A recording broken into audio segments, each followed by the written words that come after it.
Okay, I think we are live. I do apologize for being so late, ladies and gentlemen, and also having some technical difficulties. Do you like my hat?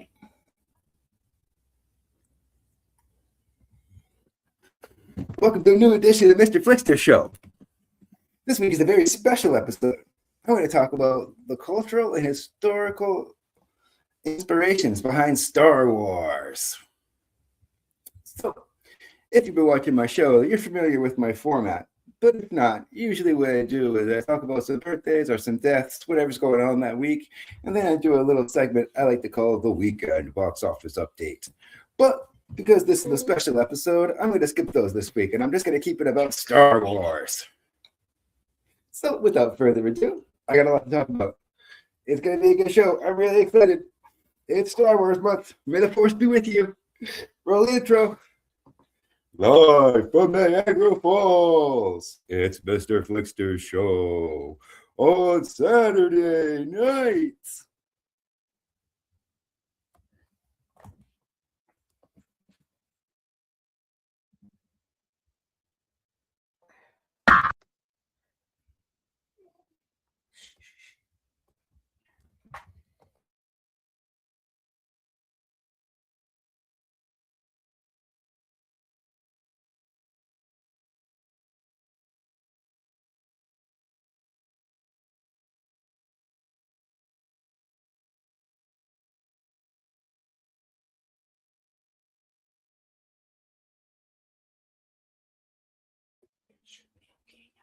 Sorry, folks, I don't know what's going on here.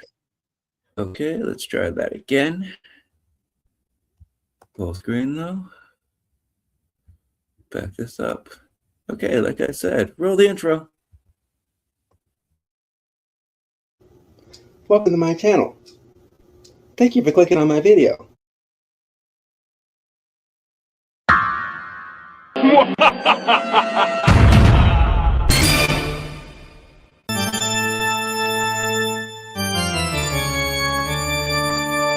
He said he was on the verge of a discovery so terrific that he doubted his own sanity. There was a strange look in his eyes, and mystery. We all go a little mad sometimes.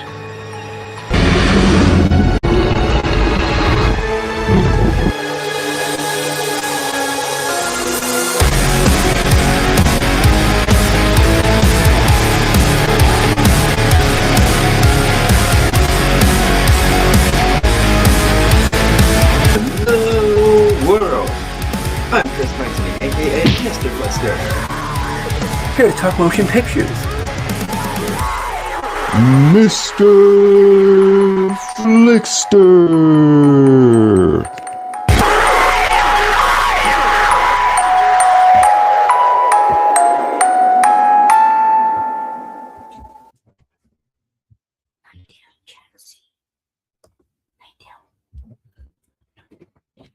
Oh, where am I?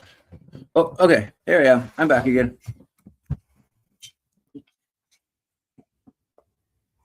So, I love science fiction. And the beauty of sci-fi is that you can openly discuss different religious aspects and philosophies and politics by way of allegory. So, is this episode going to bring a whole new meaning to the phrase culture war?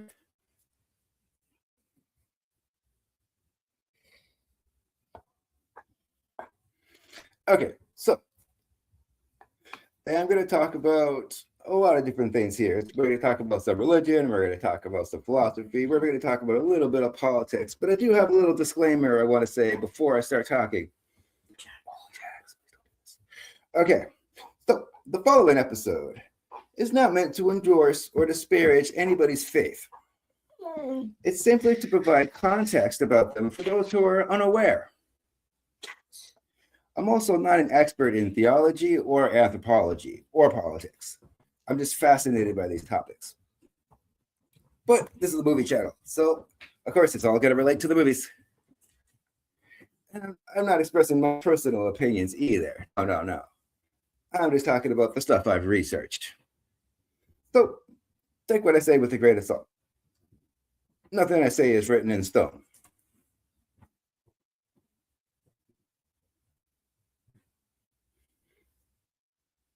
So, that being said, Star Wars is often interpreted as blending multiple influences, such as Eastern philosophy, Western myth structures,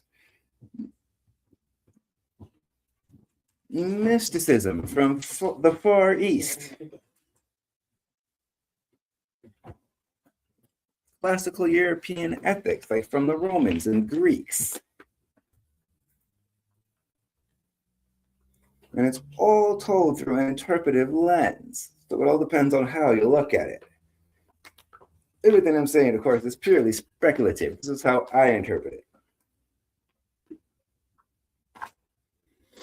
But you'll see there's a lot of core themes that are going to be shared, such as moral discipline, spiritual struggle, mentorship traditions, a balance between good and evil, and a transcendence of ego.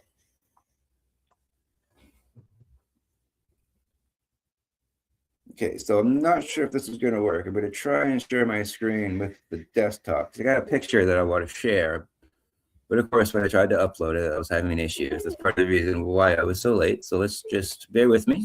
I'm going to give this a try. Put this in the corner. And then if anybody can let me know in the comments if they can still see the screen, that would be really good. So I might disappear. Hold on. Can you still see me? Okay. So I wanted to share this picture. Make this bigger. Can you see that? Okay.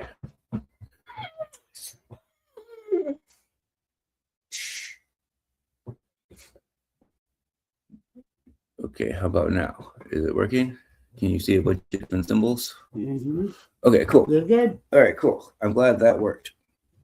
Thank you, Sabrina. She's works behind the scenes. She's my girlfriend. She helps out a lot. Thank you. Thank you very much. Cool. Now we can get to business. All right. So I want to focus on. Oh, is it not here? Oh. I just noticed the symbol I want to focus on isn't even here. Okay, well, that's fine. We'll get to those symbols. You see, these are just some of the things I'm going to talk about. Some of them, not all, not all. So hold on. Let's try this. I'm just going to have to go to good old Google.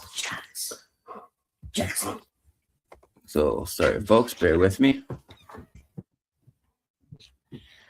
Okay, try this. Okay.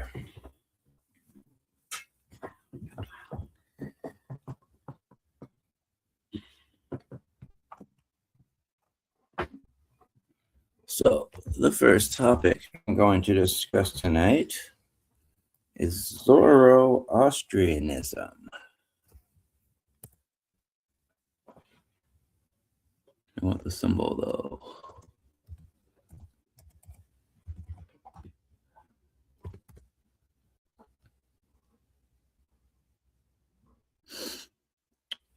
If it lets. My computer's being slow. Let's go images.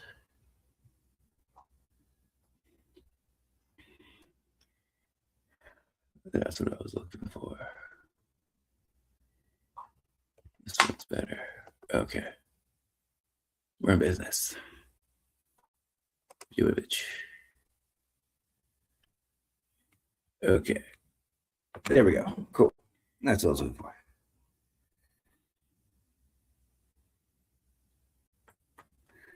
This is the symbol for Zoroastrianism. So, I know what you're thinking. What is Zoroastrianism? Well, it's one of the world's oldest organized monotheistic religions, founded in ancient Persia by the prophet Zoroaster, or Zarathustra. It was founded around the 6th century. And in case you didn't know, Persia is now what is called modern-day Iran and like Iraq, around that area. But yeah, this was the major religion of the Persian Empire. It centers on the worship of the supreme god Ahura Mazda, which is translated roughly to wise lord, and emphasizes the strict ethical code on good thoughts, good words, and good deeds to combat evil. The primary scripture is the Avesta, which contains the gathas, or hymns, that were composed by Zoroaster himself. It's largely monotheistic, which means one God. Oh, sorry.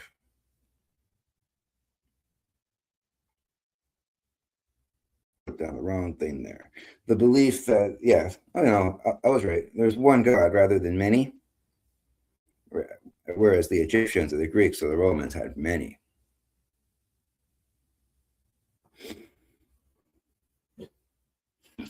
However, because of the dualistic elements, Ahura Mazda was opposed by the destructive spirit called Agramenu. Sorry if I butchered these names, by the way. I might not be saying these correctly. But basically, the followers believe in free will by choosing between truth, or asha, and falsehood, drush.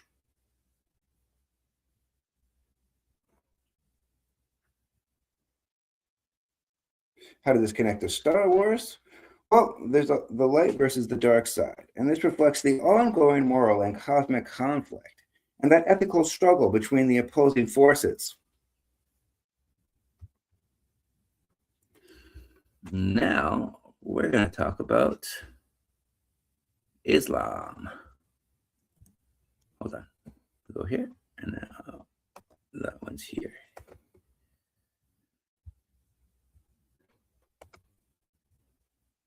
All right, are we good? Can you still see? There's a bunch of symbols there. Okay. Mm-hmm. Now I gotta cut and zoom in. Oh wait, I'll probably just go like this. Yeah, cool. Okay. Page up. Okay, cool. Closer. Okay. There it is. The star and the crescent of Islam. There, cool.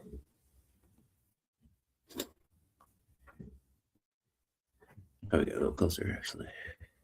No, I can't. Okay. Not if I want the whole thing. That's cool. That'll work. So now we're going to talk about some Middle Eastern, Arabic, and North African cultural parallels. So Islam was a religion that originated around the 7th century. And this was founded in Mecca, which is in modern-day Saudi Arabia. I got another picture. Hold on. Because I put that picture in the collage. This is Mecca. Can you see that? Oh, wait a minute.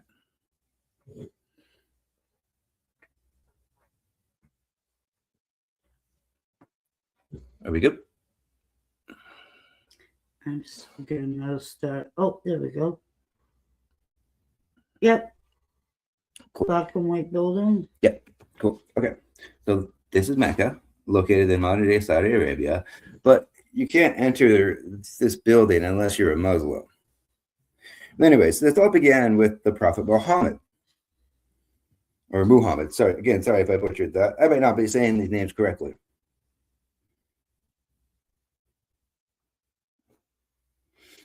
But he received his first divine revelation from God, or Allah, through the angel Gabriel. And then their main text is called the Quran,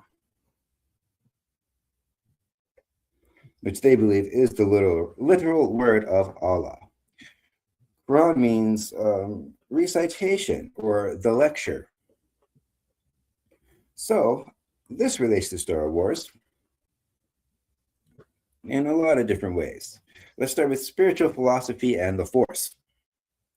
In Islamic thought, Allah is beyond physical form, and he represents ultimate goodness and unity. Humans are seen as having both an innate inclination towards good and a capacity for evil, driven by ego and desire. Starting to get the parallels now? This also parallels the concept of the Jedi and the Force, the all-encompassing energy that connects all life, the moral balance between light and darkness. And Yoda's teaching is often compared to spiritual ideas about transcending physical existence. So let's compare some of the Jedi ethics to some of the Islamic moral disciplines. The Jedi ideals include peace, justice, and protection of the innocent. And this resembles Islamic ethical teachings such as moral conduct, self-discipline, resisting temptation. The Jedi show restraint in combat, and this is compared to the Islamic teachings of controlling your anger and your ego during battle. There's also this master-apprentice tradition. According to the Jedi training system, you have the master and the Padawan. This, compared to Islam, there's the mentorship between the Sheikh to give the certification of authority, which is the ijazah, and then there's the Sufi spiritual lineages, or silsila, or silsila. Sorry if I butchered that again. But this way you could trace the teacher-to-student chains back through generations, also similar to how the Jedi do it. For example, Luke was trained by Obi-Wan Kenobi and Yoda, who trained Anakin Skywalker, and they were trained by Qui-Gon Jinn, and it just goes on. I think Yoda even trained Qui-Gon Jinn, but that's besides the point.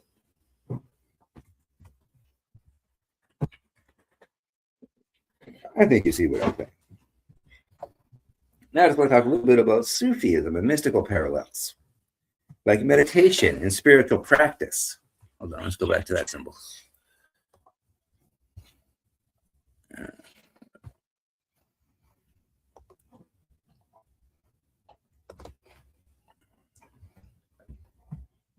Large, zoom in. Oh. Okay, back to that symbol. Okay, gotta be fair to everyone. I'm gonna try to be fair. Okay. I'm also not here to judge anybody, just throwing that out there. Okay, let's go. Meditation and spiritual practice. The Jedi meditation practices could be compared to the Sufi remembrance, or the spiritual discipline and inner purification. The focus on becoming one with the Force is also linked to the mystical unity with God, or Allah. And then there's Al-Qadir and the Yoda comparison. So who is Al-Qadir? He's a mysterious spiritual guide associated with wisdom, knowledge, and guidance. Various Muslim denominations view him as a saint, a messenger from God, or a spiritual guide, or a prophet, one of them. He's particularly significant in Sufism, where he's known as the Green One.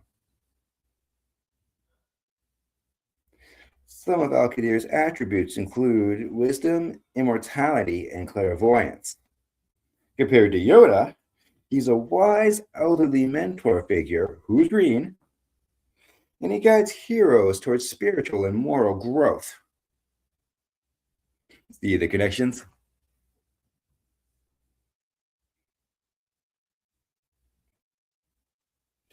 So now I want to talk a little bit about the warrior ethics and the conduct in battle, basically like controlled violence and intent. There's a story of Imam Ali that shows fighting must be for the moral principle, not personal anger. And controlling ego during combat is very important. Compared to the Jedi, they fight only for justice, not out of revenge or hatred. That's a big no-no for the Jedi. And then you have some martial arts influences. Some of the Middle Eastern martial arts include Pencak Silat and Eskrima. Again, sorry if I butchered that.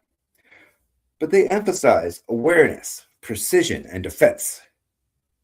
Similar to Jedi combat, if you notice, they merely fight defensively. When people are shooting at them, they usually disarm the guns, they block the lasers.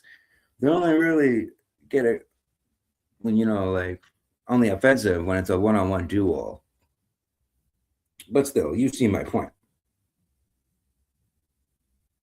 It's very similar to the combat philosophy of discipline over aggression. And then, of course, you have the prophetic chosen one archetype. Luke or Anakin could be compared to religious messiahs or prophetic figures. They're the bringers of balance or justice.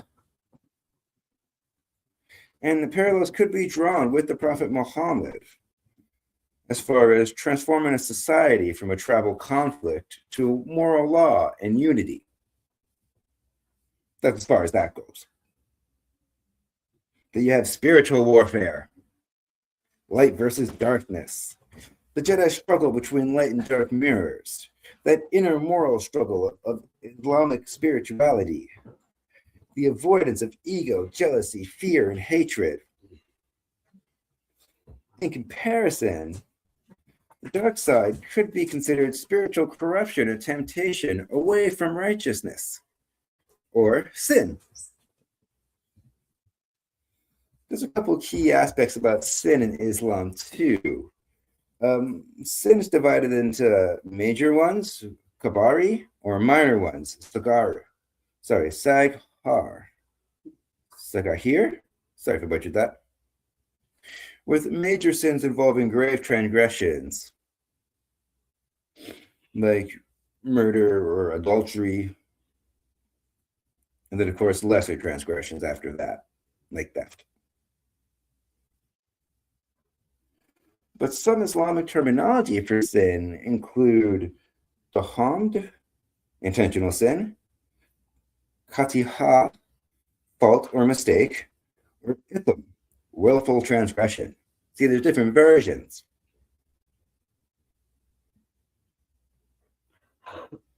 Then, of course, there's the Islamic belief in martyrdom, shahada, where martyrs are spiritually alive and rewarded.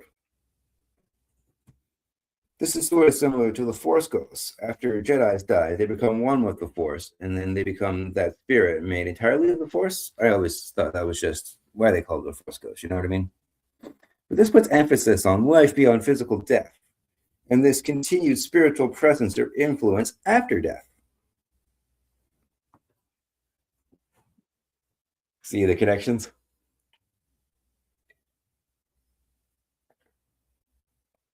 Okay, let's move on.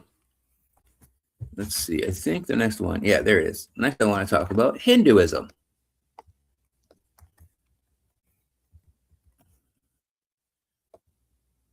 Okay, I guess that's the best I can do. Let's go out a little bit. Okay. So let's just focus on this one for now. Can you see that?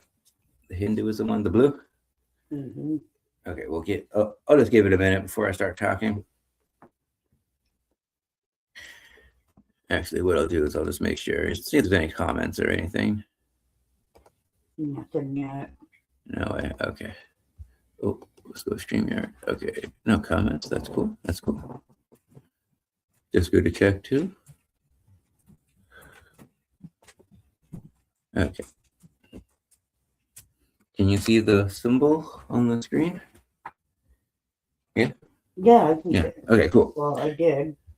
Yeah, well, I want to wait for a second. I just want to make sure it's there.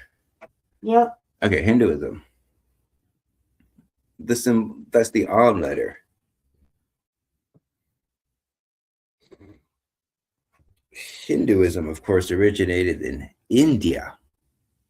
Sorry, India.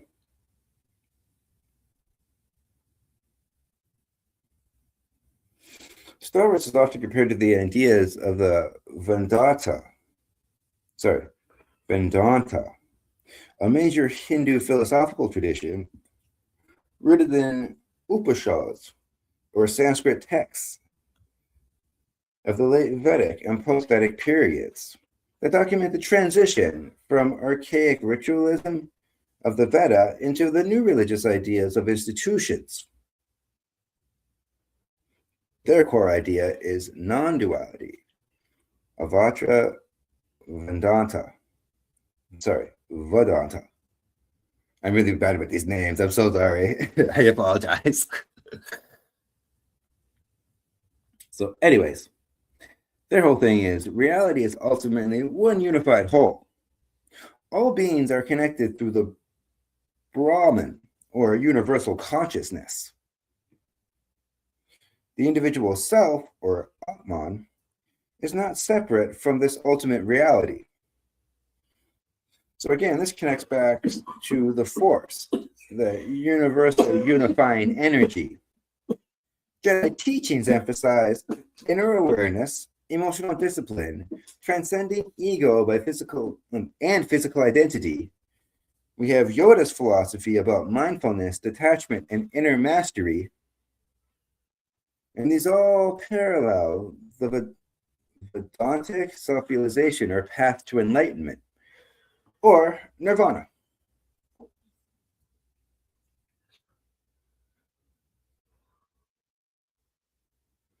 In Hindu philosophy, the Dharma refers to the cosmic order or universal duty. It also refers to moral responsibility aligned with truth and balance.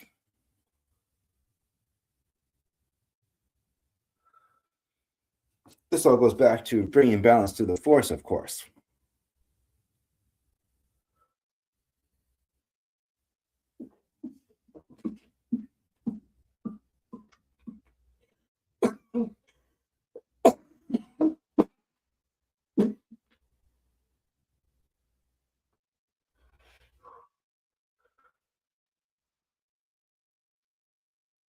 Sorry, I skipped a little portion. I forgot about the origin here. There's no single founder or specific date of the origin for Hinduism,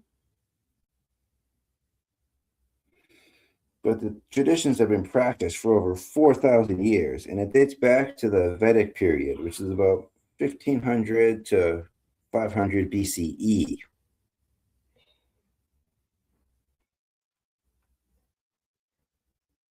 The term originated from the Sanskrit word Sindhu, or Indus River, which is where the Persians or the Avesta,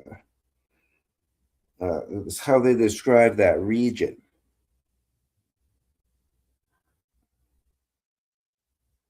And then eventually the word got adapted over time.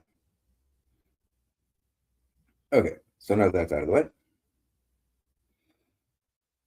This all goes back to the Jedi belief of balancing the force, service of the public over personal gain. The light side is all about detaching yourself from your ego, your anger, and your personal desires. So you can see the alignment between that and the Dharma beliefs, which I find fascinating. So about a greater universal order, as opposed to personal ambition. So let's talk a little bit about ego, attachment, and the fall of Anakin. The Vedanta teaches that suffering comes from attachment, ignorance, avidya, and ego. Illusion of separation leads to desire for control and power. Anakin Skywalker was driven by the fear of loss and desire to control life and death. He represents ignorance of unity and impermanence. The Sith philosophy reflects attachment to power, illusion of separateness, and dominance over others, leading to suffering.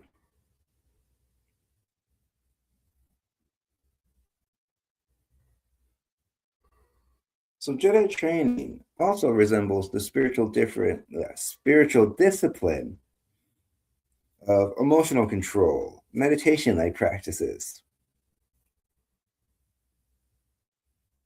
This lifestyle mirrors the aesthetic traditions focused on inner self-mastery, mindfulness, and overcoming the desire and the fear to reach clarity and balance. There's also an ancient Indian story called the Ramayana, and this explains the heroic narrative structure. Ramayana means Rama's journey, and it's an ancient Indian epic about Prince Rama's exile and quest to rescue his wife Sita and defeat the demon king Ravana to bring restoration of moral order and ideal kingship to his kingdom. Sound familiar? So, of course, this mimics the hero's journey structure of loss, exile, training, battle, restoration, redemption.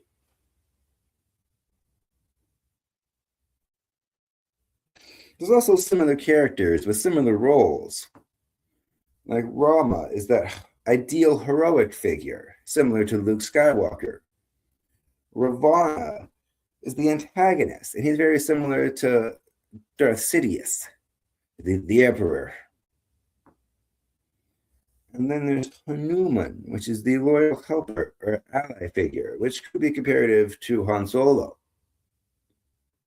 There's this recurring theme of restoring balance and rightful order to society.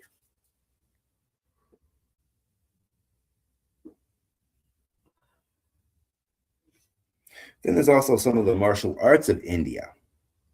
The most prominent, okay, bear with me, this is a long word, Kalipayattu, Kalerapayattu.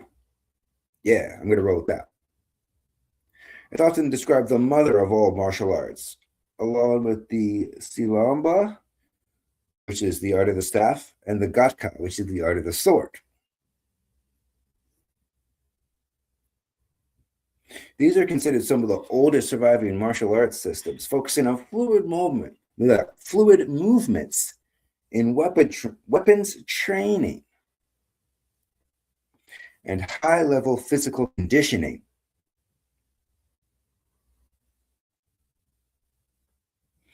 They also use a martial arts system called the Varmakalai, which focuses on manipulating vital pressure points on the body.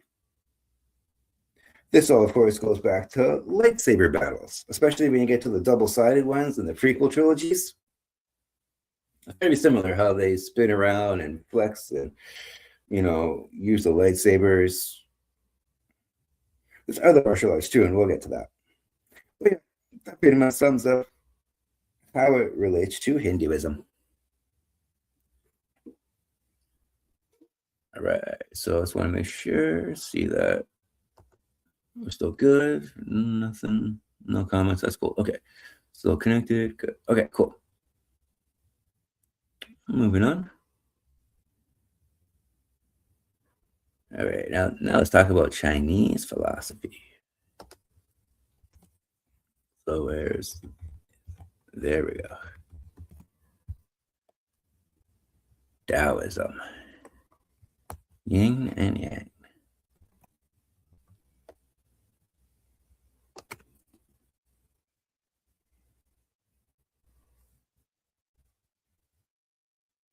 I'm also going to talk a little bit about Buddhism and Confucianism too, but first things first.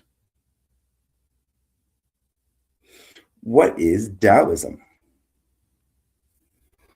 Tao, which is spelled with either a T or a D, depending on like where you look. But basically, the Tao is the natural order of the universe. Everything flows and follows the Tao. It's eternal, formless, and present in all things.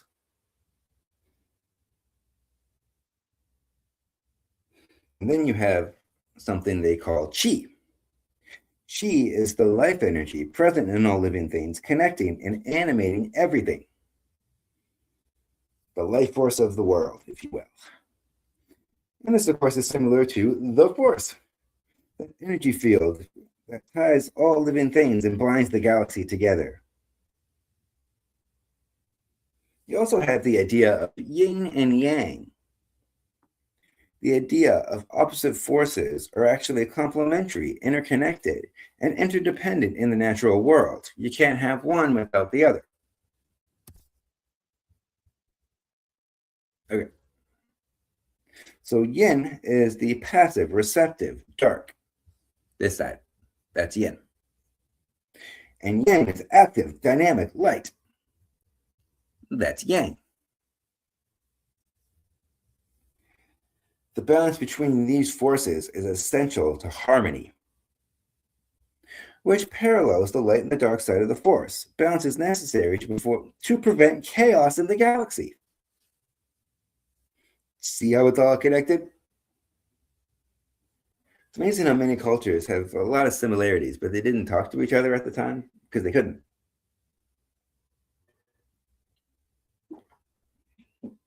But they came up with these similar beliefs and ideas. It's fascinating.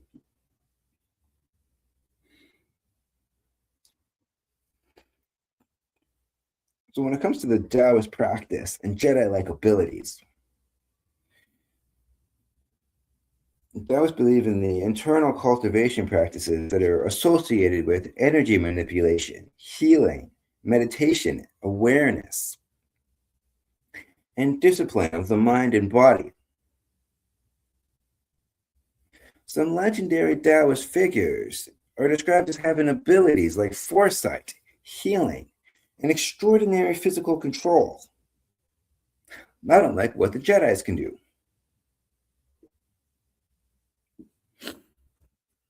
So that's all I really have to say about Taoism. Let's talk about Buddhism. Where's the wheel? There it is. Buddhism. Whoa, we're not there yet. We'll get to that picture. Oops, we're not there yet either.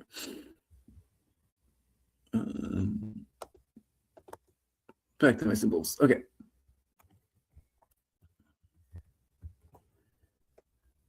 Oh my goodness, I did it again. Okay, go back. Okay. I'm gonna be careful not to click that button. You're not allowed to watch tonight, are you? No, I'm just trying to make things run a little smoothly. Honey, you're going to hang around me too long. Okay, that's good. So ignore this. I'm not going to talk about this one tonight. I don't even know what that is, honestly. Skihism. If you know what this is, let me know in the comments. I'm going to talk about Buddhism. This one, the yellow.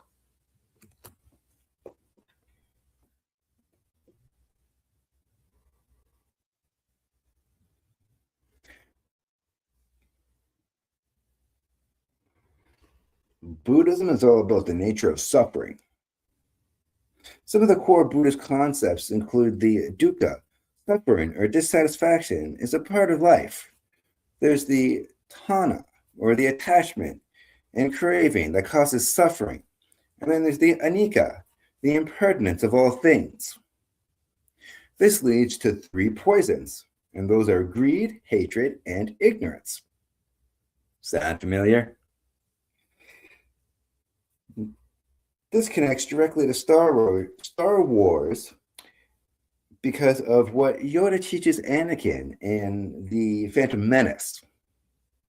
Yoda says, fear is the path to the dark side. Fear leads to anger, anger leads to hate, hate leads to suffering and the dark side.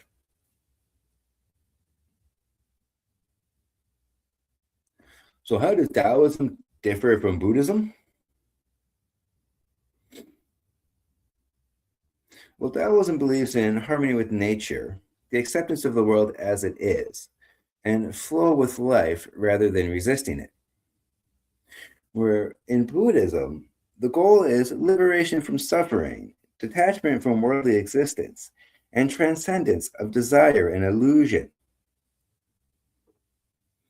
So the Jedi philosophy blends a little bit of both. A little from column A, a little from column B.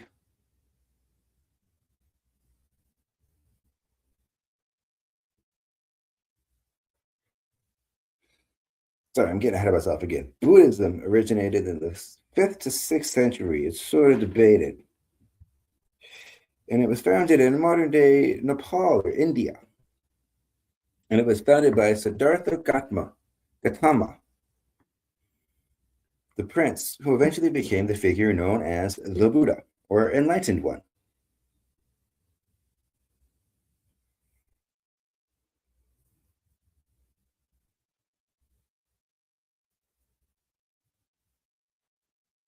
And then Taoism originated in ancient China, roughly between the 3rd and 8th century.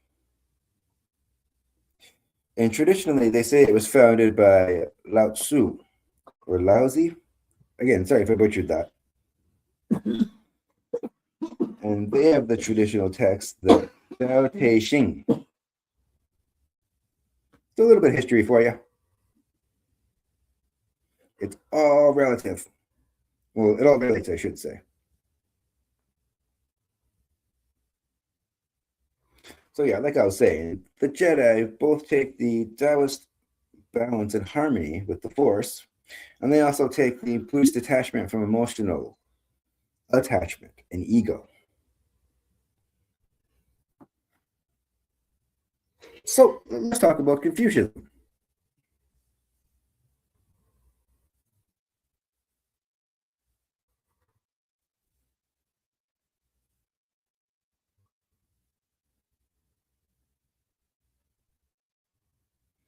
So oh, wait a minute. Is that symbol here?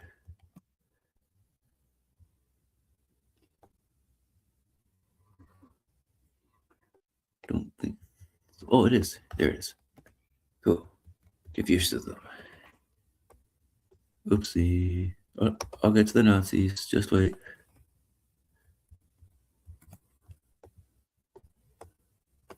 That's not bad. Okay. I get really close for this one. It's a little smart. All right. Confucianism. So, Confucianism originated in ancient China between the 5th and the 6th centuries as a philosophical and ethical system established by Confucius.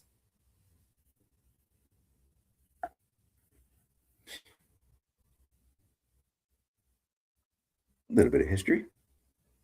So, what is Confucianism? This is a 2,500-year-old well, basically, it's a philosophy, and it all focuses on social harmony. It also focuses on respect for parents and ancestors, as long as ritual propriety and humaneness.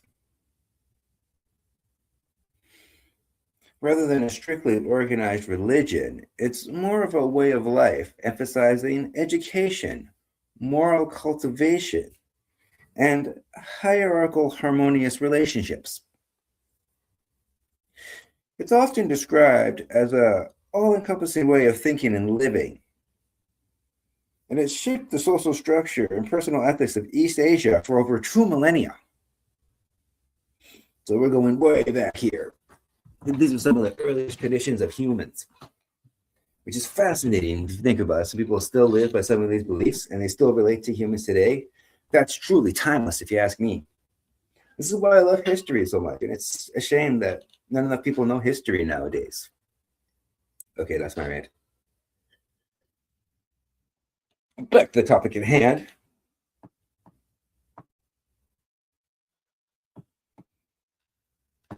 Some of the core beliefs of Confucianism include benevolence,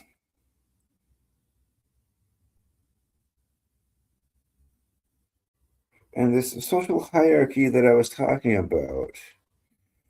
Well, Confucianism, it advocates for a harmonious society based on 5 key relationships. You got the ruler and the subject, the father, son, the husband, wife, the elder brother, younger brother, the older friend, younger friend. And then they have this gentleman ideal. The goal of life is to become a junzi, or a gentleman, which in Chinese tradition means a person of virtue. And you obtain this by constant learning and moral cultivation, prioritizing duty over profit.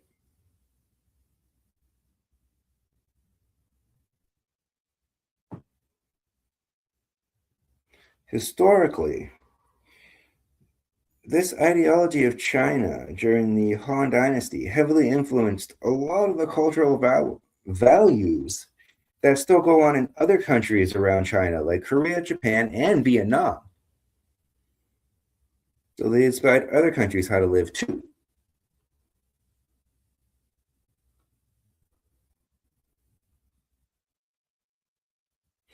So this all connects back to Star Wars, because this reflects the Jedi Order.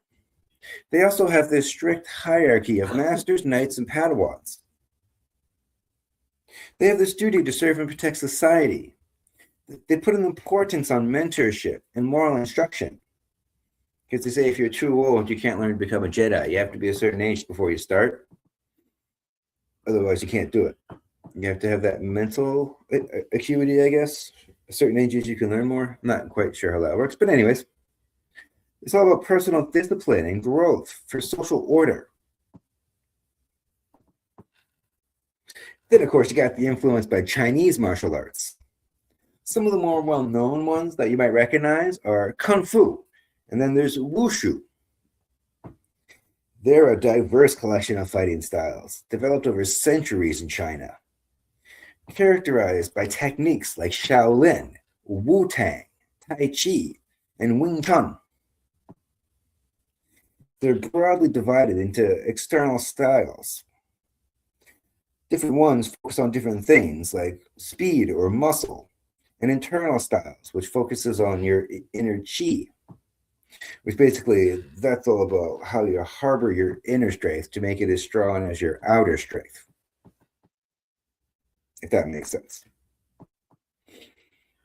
And this is predominantly shown in a lot of the lightsaber battles, specifically Darth Maul.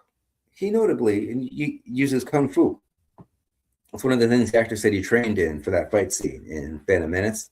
So I just thought that was cool.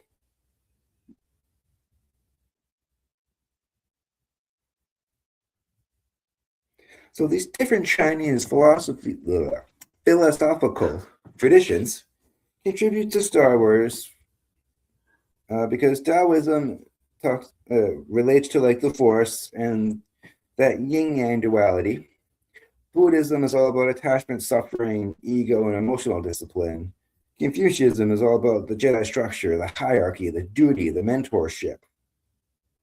Plus, you have the interpretive parallels and those dualistic moral systems from like Zoroastrianism and Islam. It all relates.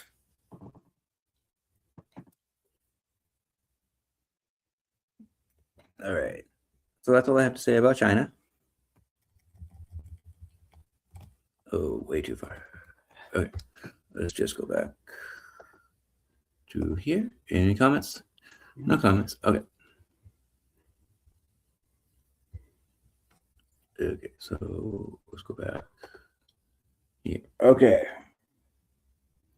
Now I want to talk about Japanese culture because they have a different form of Buddhism called Zen Buddhism. So I'm just going to use the Buddhism wheel again. And again, correct me if I'm wrong in anything that I've said. I'm only human. I might make mistakes. I might have interpreted something incorrectly. All right, Zen Buddhism, Japan.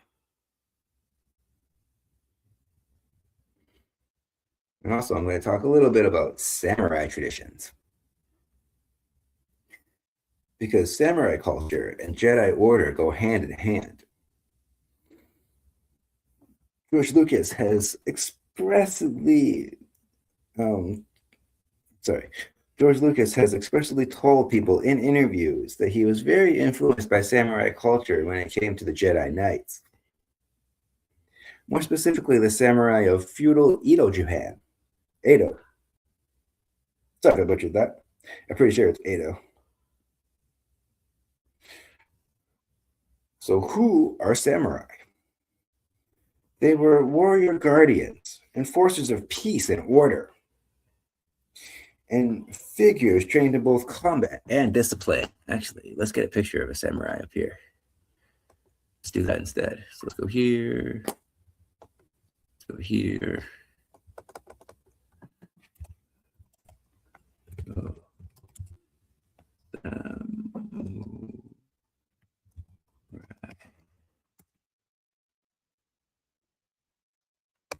Get some samurai pictures. Switch things up a bit if it loads. All right, cool. This is the one I used for my collage. Perfect. View image.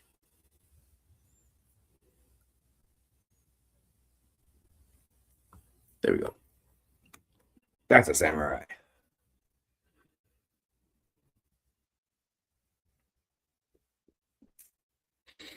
They have a strict code of ethics called the Bushido, or the way of the warrior. And these core values include honor and duty, discipline and loyalty, compassion and moral behavior, frugality and simplicity. This parallels the Jedi because they have a very similar moral code, all about service over self-interest, emotional restraint, commitment to justice and peace, and upholding a strong ethical discipline.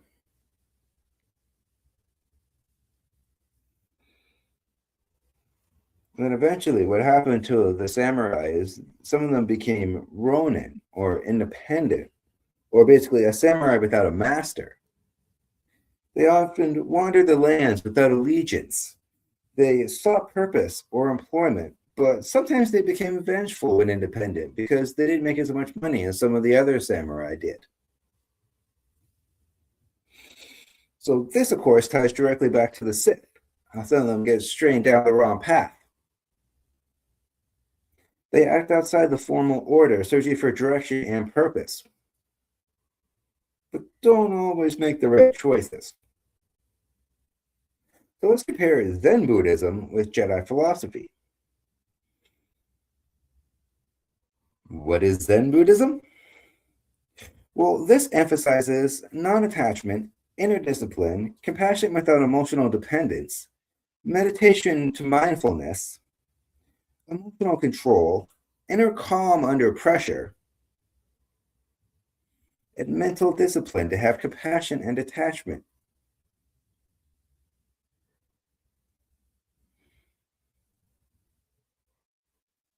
And this, of course, all ties back to what the Jedi have learned from a very young age, how they're raised. They have detachment from fear and desire. Some of them meditate before combat to obtain focus. So they have this calm-centered awareness before battle. The training also emphasizes on letting go of your anger and your fears. Is all this sounding familiar?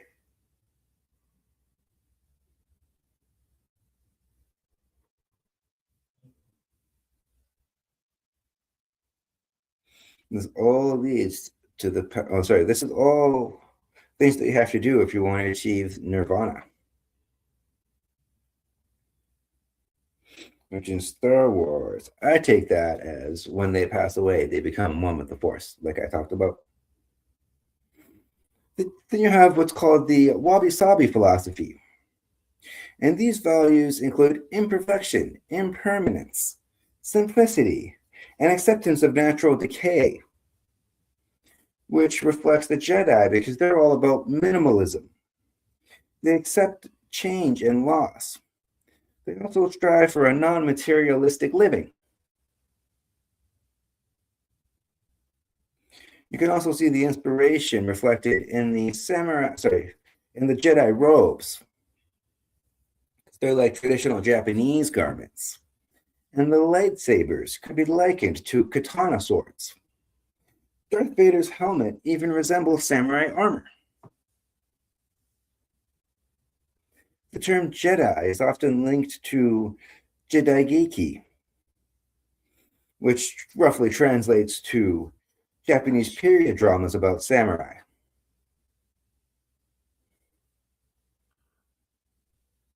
So you got the samurai ethics of Bushido, which is like the Jedi code. You have the Zen Buddhism aspects of focused meditation and emotional control. You have the Ronin archetype. And then you have the aesthetic design, which was reflected in like the armor and the swords and the robes.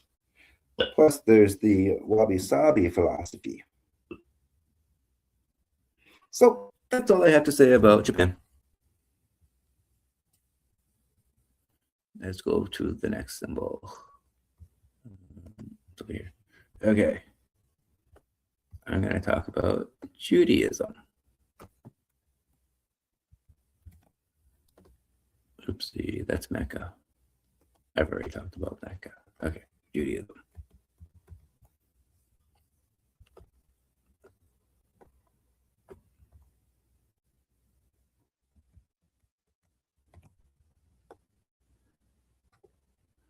Can I get it closer? Okay. Too close. Too close. Okay. Here we go. Judaism. This is the Star of David. The Jewish symbol.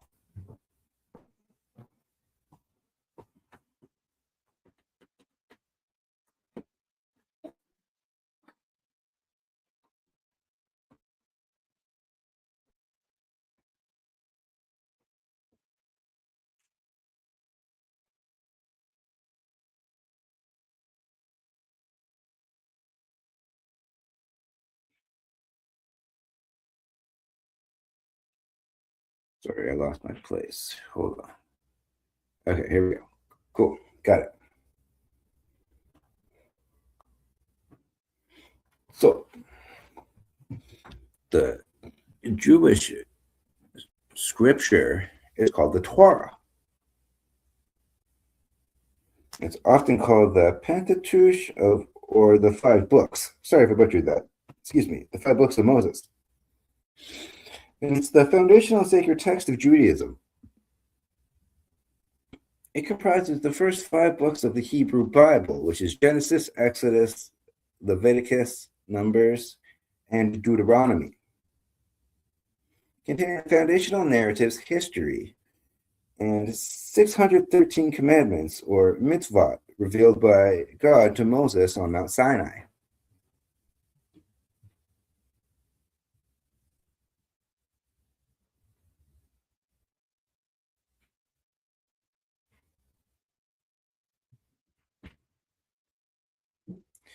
Judaism originated about 3,500 years ago in the Middle East, or ancient Canaan.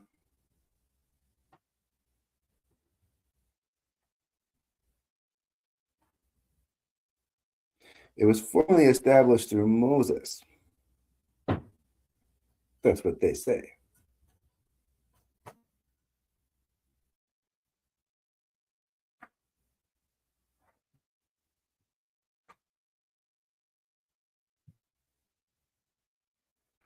So over time, they transitioned from a temple-based cult to a monotheistic faith based on scripture and law. A little bit of history.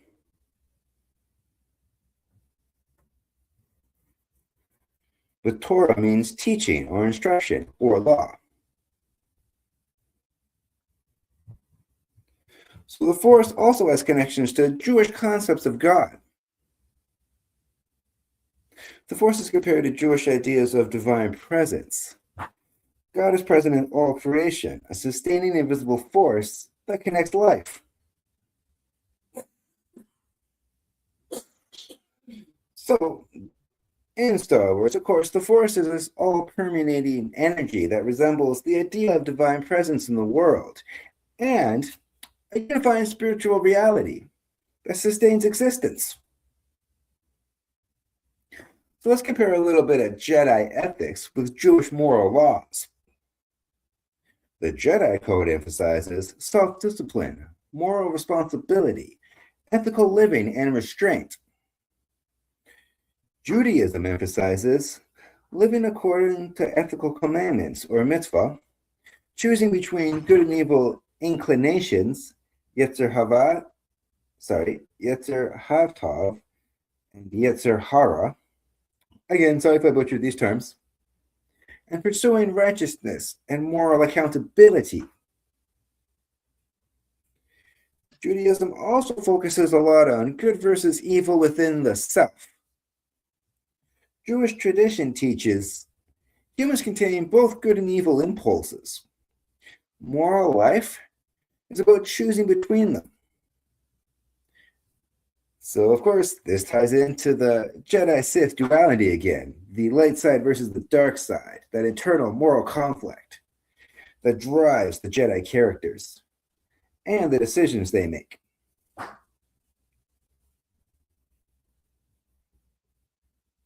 There's also a lot of language and name parallels. Like Jedi resembles the word Jehudi. Sorry if I butchered that, which is the Hebrew word for Jew. And Yoda resembles the word Yada, which is the Hebrew word for knowledge. And Vader resembles the word Fader, which is a Yiddish word for father.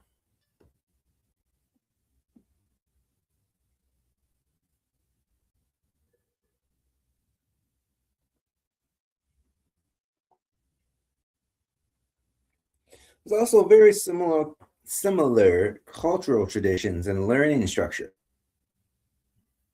The Jedi training system resembles the Jewish educational traditions, the whole mentorship with the apprentice and master relationship. In Judaism, this is called yeshiva education, study of religious texts, and shavruta learning, paired study and discussion. They both emphasize oral tradition, deep textual and philosophical study, and mentorship-based learning. See the parallels? Judaism also focuses on repentance and redemption, emphasizing the teshuvah, repentance and return to moral realignment, which is a transformation through accountability and change. This connects directly to Darth Vader's redemption arc, because he has this moral return after his wrongdoing. Then he has that final rejection of evil through repentance and sacrifice.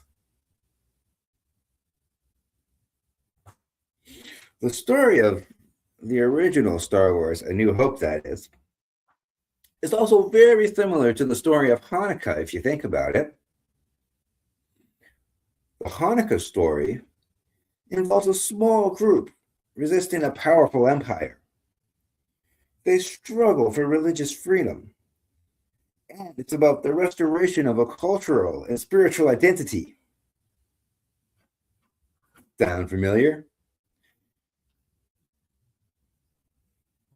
This resembles the Rebel Alliance, the smaller force resisting the dominant empire, and the fight for freedom to restore peace and end oppression. The concept of shalom is also very similar to May the Force be with you. In Judaism, they say shalom akayim, lakayim. Sorry if I butchered that. Which means peace be upon you. And this reflects a blessing, invoking peace and divine protection. This is very similar to how May the Force be with you offers guidance, protection, and goodwill. It also invokes a higher power for protection. See the similarities?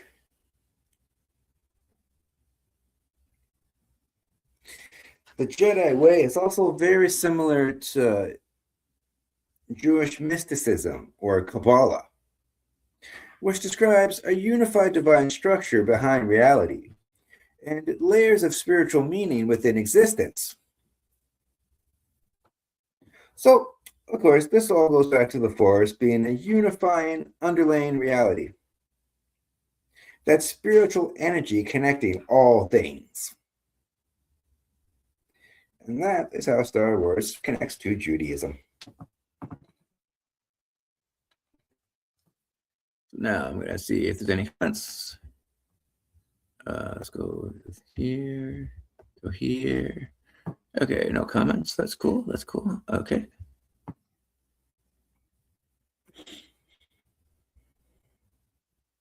Let's talk about Greek philosophy.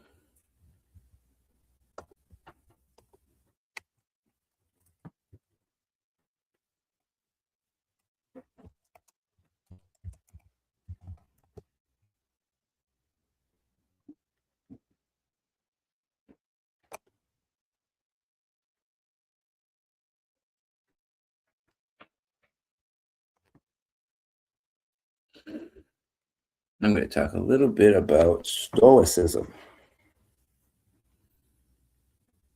If it loads.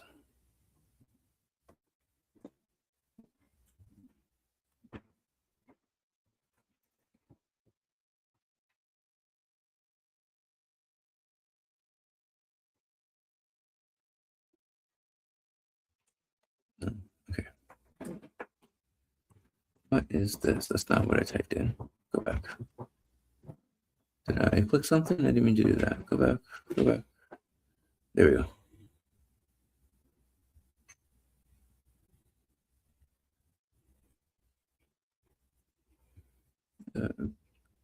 Greek Stoicism.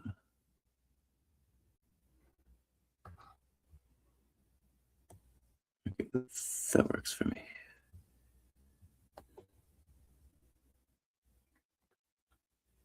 Perfect. Love it. I'll just roll with that. Okay. So what is Stoicism? Stoicism began in ancient Greece around the 3rd century, and it was founded by Zeno of Citium in Athens. Later on, it was also followed by the Romans, but I'll get to them. This philosophy teaches virtue, resilience, and happiness come from focusing on what you can control. Focusing on what you can control, your own actions, thoughts, and reactions, while calmly accepting what you cannot control. It emphasizes wisdom, justice, courage, and temperance as a path to a calm and rational life, disregarding external rewards like wealth or status.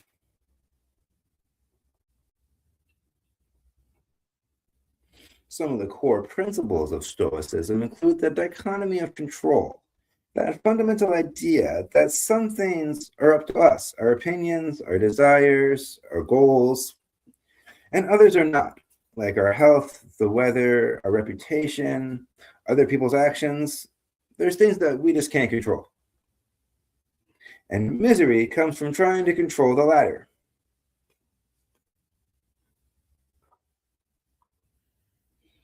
So virtue is the only good. Stoics believe that the moral virtue, like wisdom, justice, courage, and temperance, is the only necessary ingredient for a good life. Understanding that the universe operates according to reason and accepting fate are also key. Stoicism also encourages emotional resilience, examining judgments to eliminate destructive emotions like anger and fear, replacing them with rational judgment. So you can see how this ties back to the Jedi and their belief system. Because the Jedi control their emotions rather than being ruled by them. Their wisdom comes through self-discipline. And you can see they accept fate and loss calmly. Plus, they focus on virtue instead of power. And also, the way Yoda speaks, he speaks like a Stoic teacher. His logic from fear leads to anger, anger leads to hate, and so on. So the Jedi value discipline over passion and service over domination, as well as inner peace over external control. Whereas the Sith are the opposite of these Stoic ideals. They have an obsession with power. They have emotional impulsiveness. They're ruled by fear, anger, and hatred.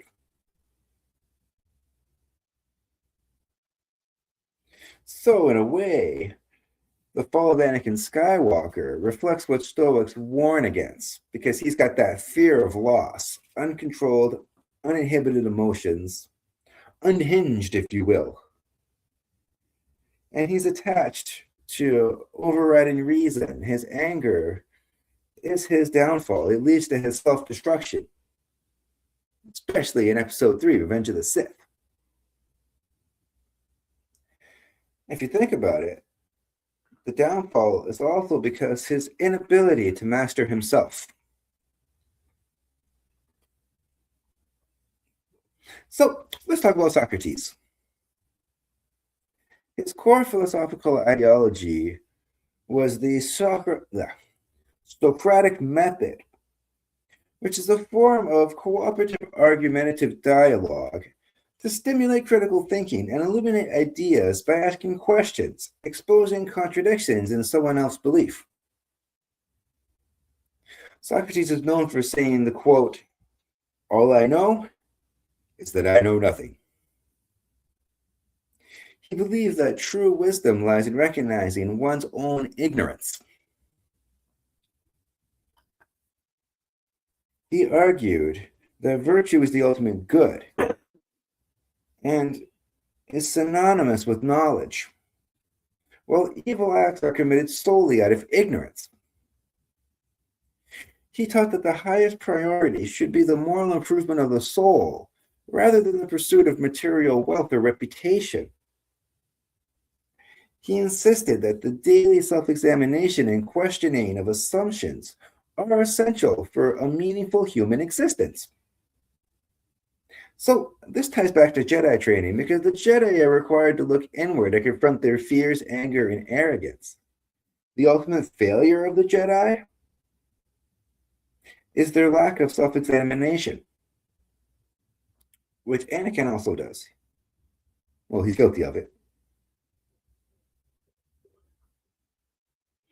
So if you look at Anakin versus Yoda, their ideals, Yoda embodies the Socratic idea of wisdom as self-awareness, urging you must unlearn what you have learned.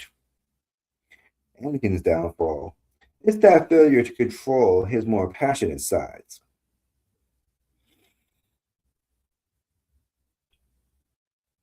His untamed appetite for control.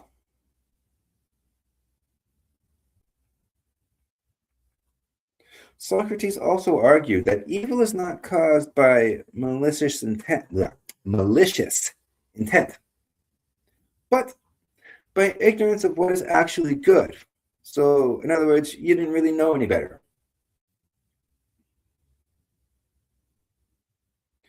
This ties back to how Yoda often clarifies the dark side isn't necessarily stronger than the light side. It's quicker, easier, and more seductive. Therefore, the Sith act in ignorance because they don't really know what they're getting into when they accept the dark side.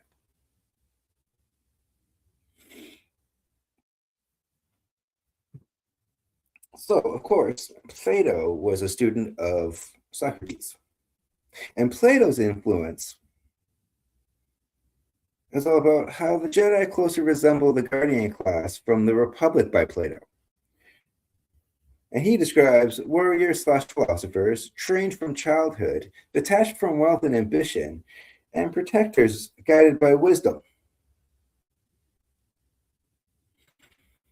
Plato was all about reason versus passion, pursuit of a higher truth, moral order in the universe,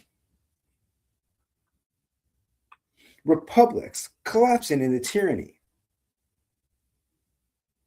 Palpatine's rise mirrors Plato's warnings about democracy becoming dictatorship through fear and manipulation. Plato's description of a tyrant is someone who begins as a populist leader by enslaving his people. And this perfectly describes Chancellor Palpatine's rise, because Palpatine represents the perversion of justice and truth, acting on his own selfish ambitions rather than the greater good of the Republic. And then Aristotle was a student of Plato. And his influence to Star Wars is a little more indirect. He's all about virtue developed through habit, discipline through practice, and balanced moral character.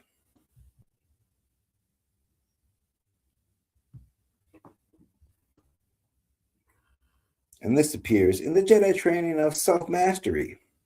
So, in other words, Socrates focused on ethics, Plato was all about metaphysics, and Aristotle focused on science and logic. Socrates questioned, Plato theorized, and Aristotle observed. Together, The three of them developed the foundational systems for a lot of the things we still follow today when it comes to biology, physics, politics, and logic. Like I said, timeless. Fascinating stuff.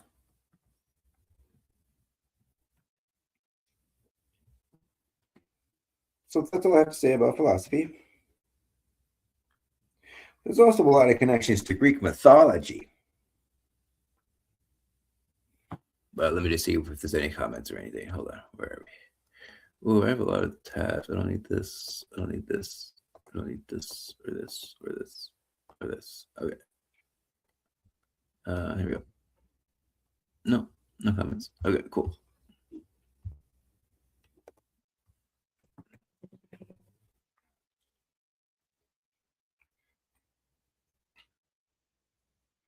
So the story of Luke Skywalker follows patterns very similar to Greek mythological heroes like Odysseus, Perseus, Achilles, and Hercules. There's a lot of common Greek heroic themes like prophecy and destiny, dangerous temptations, tragic flaws, trials leading to wisdom, and redemption through sacrifice. So Anakin Skywalker could be seen as a Greek tragic hero because he resembles different tragic figures like Oedipus, Agamemnon, and he resembles Hercules as well, depending on how you look at it. But like these Greek tragic heroes, he tries to prevent a disaster, and then his actions indirectly cause the tragedy he was fearing. So he's destroyed by his pride and his own fear. Fate feels unavoidable. The prequel trilogy especially focuses on this. If you think about it, it's all structured like a Greek tragedy. So there's a lot of ways, like I mentioned, that Darth Vader is similar to Hercules, more so than Luke, I think, and here's why. Because he has this extraordinary power. He has emotional instability. He has suffering caused by uncontrolled anger. He's got this tragic destruction of loved ones, self-inflicted. And then he's got his ultimate redemption. Like Hercules, Vader ultimately achieves his redemption through suffering and self-sacrifice to return to the Jedi. The Galactic Republic in Star Wars is also very similar to Greek politics, because the Greeks were responsible for the idea of democracy, which included Senate debates, political corruption, manipulation through fear. And then there's that fear that democracy might fall because of tyranny. People love power too much. Mm-hmm. So Palpatine directly reflects the classical Greek fear of tyranny rising legally during crisis. This all mimics epic Greek storytelling too, like the Iliad or the Odyssey. Some of the shared themes include family dynasties shaping history, wars driven by destiny and honor, larger-than-life heroes, cosmic forces influencing events. The Force functions somewhat like a fate or divine influence, like the Greek gods did once in a while. They intervene to help the hero.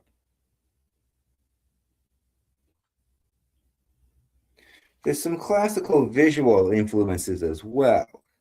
Some Star Wars imagery directly reflects Greek aesthetics, like the monumental Senate architecture. There's a lot of domes and columns. They have amphitheater-style chambers. The robes that they wear are very similar to Greek clothing. And the Jedi visually resemble idealized philosopher citizens from classical cities. So they look like philosophers do.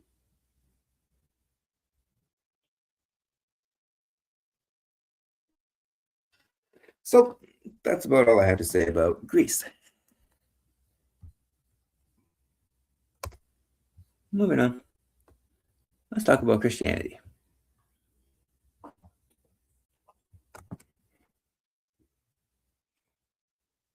don't think I have to explain Christianity to most people, so let's just move on.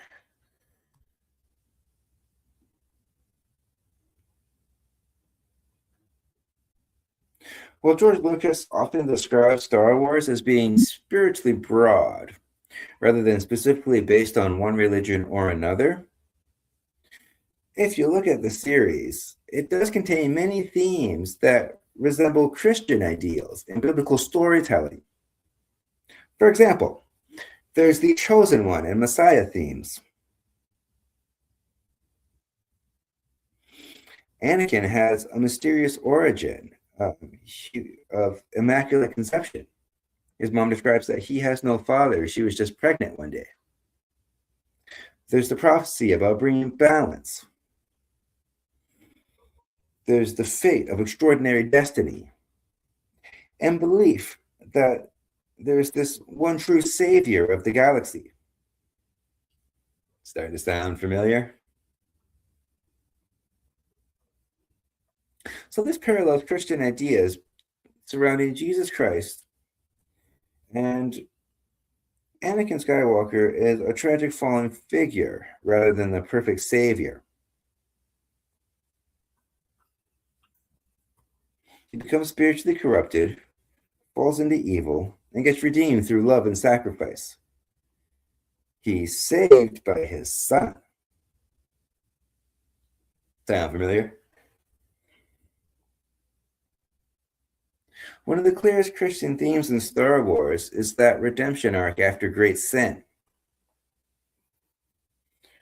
The dark side resembles religious temptation of sin, because fear leads to moral collapse. Hatred corrupts the soul, and a desire for power ultimately destroys humanity. Palpatine even acts as a satanic tempter figure, aka the devil. He manipulates weakness, he promises false power, and he encourages anger, fear, and hate.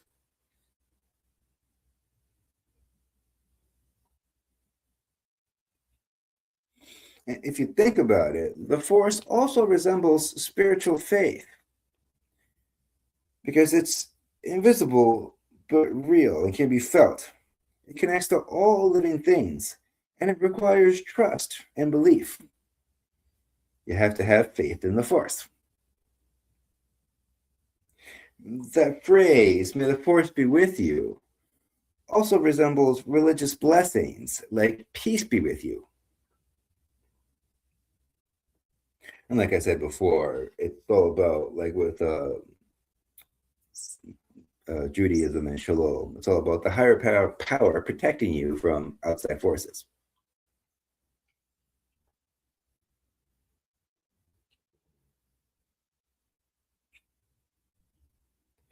Jedi clothing also resembles Christian attire as well, with the similar robes. They have this disciplined lifestyle.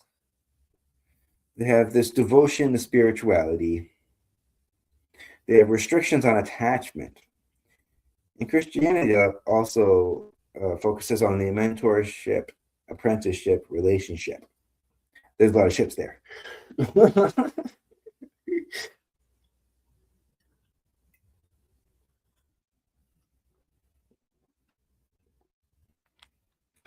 I also noticed a lot of parallels between Luke Skywalker and Moses. Oh, if you're familiar with my channel, I review the Ten Commandments around Easter time.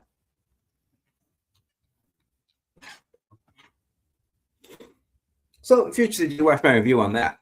But for now, I'm just going to kind of stick to the basics about the story of Moses. Because Moses was exiled at birth to save his own life. He came from humble beginnings. He had a spiritual awakening. He confronted tyranny head on. He helped the liberation of his people. and he was guided by a wise mentor. Sound familiar? It's really amazing how all these are so similar. He also believed that he was of the chosen individuals, quote unquote. He had this faith in unseen power, this discipline of resisting temptation. Plus, he left his ordinary life for a spiritual mission. I also noticed there's a lot of hell imagery when it comes to Anakin's downfall. George Lucas has stated in numerous interviews that he intentionally staged that final duel between Anakin and Obi-Wan Kenobi on the volcanic planet of Mustafar because of the lava and fire imagery resembled hell. This further reinforces Anakin's transformation into Darth Vader because it visually reflects spiritual damnation, destruction through sin, and descending into darkness. Excuse me. So, in summary, the Christian influence on Star Wars appears through certain themes, such as prophecy and chosen saviors, temptation and moral corruption, a fall from grace, redemption through sacrifice, spiritual faith, and that struggle between good and evil. This is especially reflected through Anakin and Luke Skywalker. One is the antithesis of the other. So that's all I have to say about Christianity. Not a lot of ties, but I connected a few dots there. Let me just see. Oh, wrong thing. Oh, yeah, that's right. That was the right thing. Okay, here we go. Any comments? No, no comments. Okay, cool. Moving on.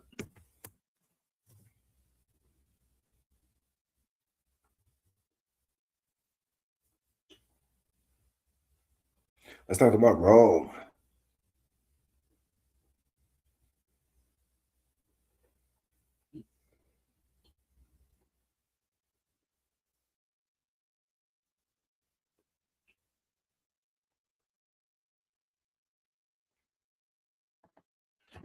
Okay, still sharing the screen. Good. Okay. I got another picture for you. Oh, I should put this picture up. I have this one too. I included this one in my collage. This is the Parthenon, located in Greece. Very famous landmark. Let's leave that on camera for a few seconds. I'll explain some of these other landmarks too later on. Okay, that's good. Let's see.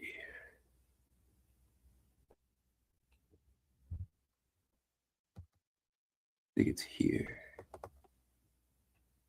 Is this the picture I want?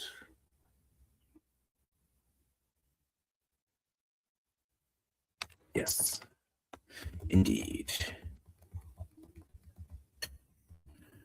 Okay, I should have used this picture before too. So this is the Great Wall of China, right here. And then this is Petra in Jordan.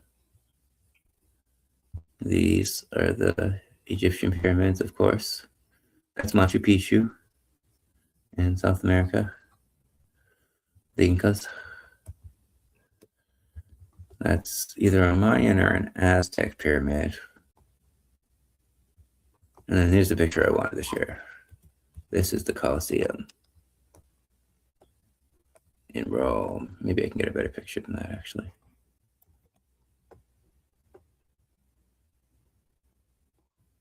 I'm just gonna leave it.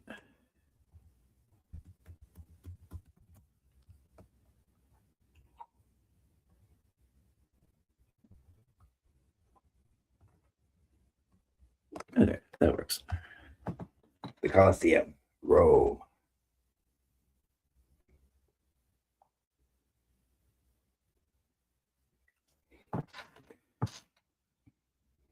Star Wars parallels the Roman Empire because the emperor was taking control of the Senate.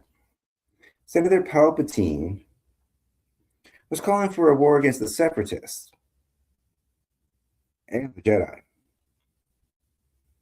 All the while, the whole Senate erupted in agreement. And then Padme says, quote, "So this is how liberty ends, with thunderous applause," end quote. I love that.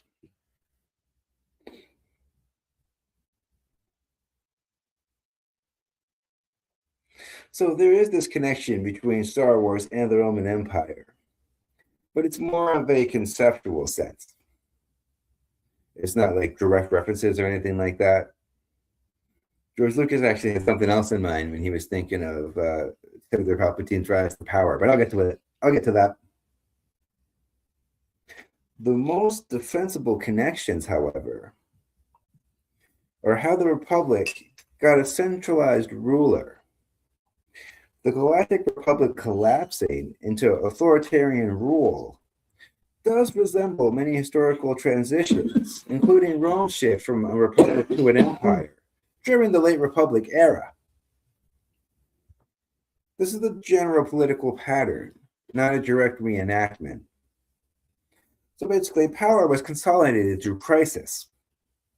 Palpatine used emergency powers and war to expand his authority. That idea is historically common with a lot of Roman rulers.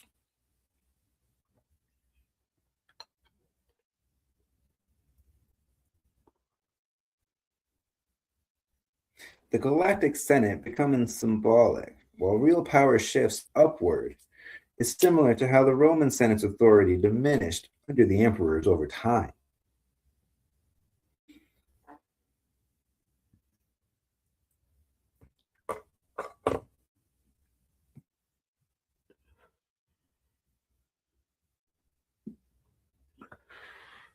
So it's not really a primary blueprint.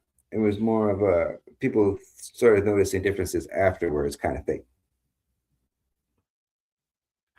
A better way to put it, like more accurate framing, is that Star Wars is built from myth and modern authoritarian imagery. And Rome is one historical example that fits the pattern of republics collapsing, leaders gaining emergency powers, and institutions becoming symbolic and obsolete. So rather than Star Wars being directly inspired by Rome, it just reflects a general historical pattern that the Roman Empire reflected. So there are parallels, but they're not direct connections or inspirations or anything like that. So that's my little spiel about Rome. It's there, but not as prevalent as some of the other stuff. So let's talk about World War II. This picture. I was worried about putting this in the collage at first, but then I realized, screw it. I'm not endorsing Nazism, of course. This is just a picture of the Nazis during the war with their banners. That's all. Like I said in the beginning, I am not endorsing or disparaging any of these. Okay, well, I'm disparaging Nazism. I will say that. But I'm not encouraging Nazism, obviously.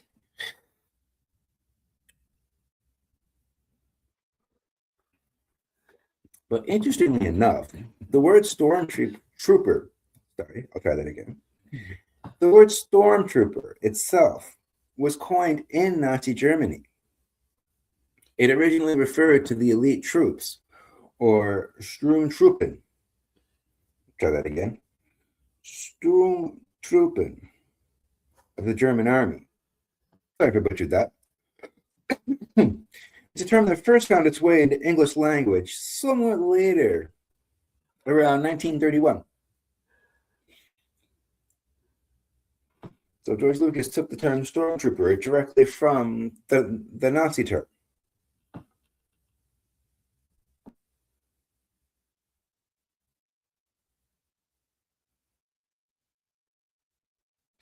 So there's a lot of colors iconography, and even like the uniforms were directly inspired by Nazi Germany, as well as a lot of the imperial aesthetics of Star Wars.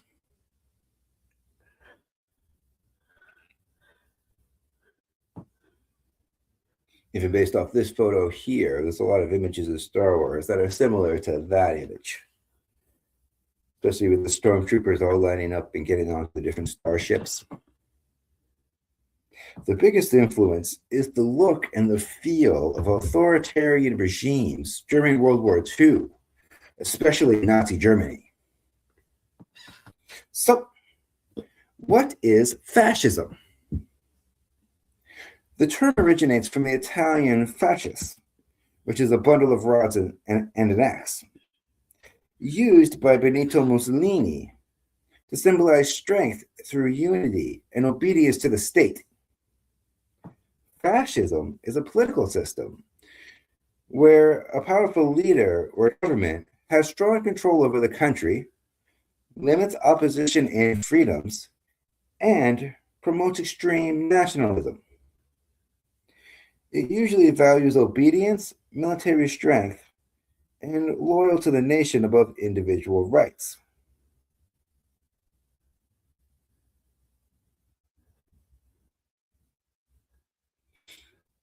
So, what is a Nazi? The Nazis originated in Germany around World War I, and the movement grew during the economic and political chaos of the 1920s. Adolf Hitler joined the German Workers' Party in 1919, which later became the Nazi Party. The nickname Nazi came from shortening the word National Socialist. So they took a big long word and they shortened it. That's why we have the word Nazi. A Nazi is a member or supporter of Adolf Hitler's political movement in Germany that promoted the extreme racism, dictatorship, and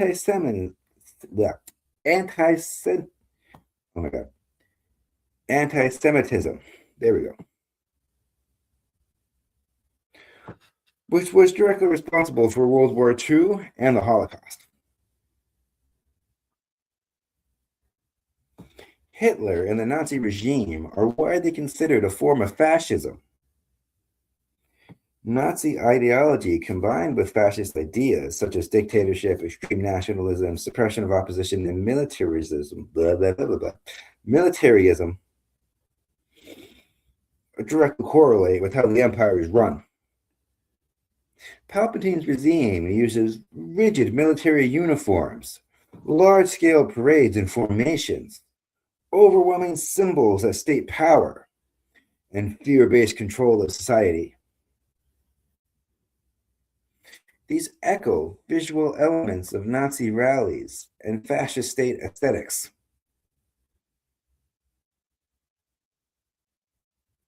Through intimidation.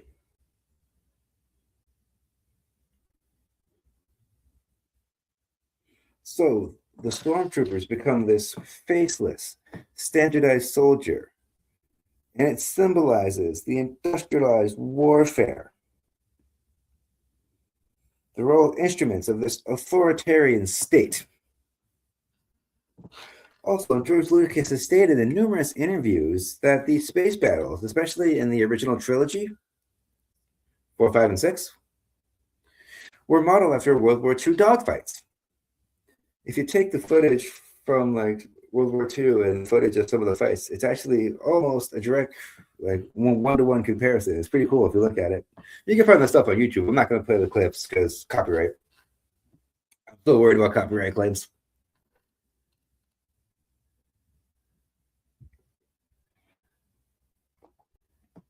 But yeah, the rebel fighters behave like Allied pilots. The Imperial ships act like Axis. There's formations in the cinematic frame. There's trench-style attacks that resemble the bombing runs. The most famous example of this is the Death Star trench run at the end of A New Hope. This directly resembles World War II bombing missions against heavily defended targets.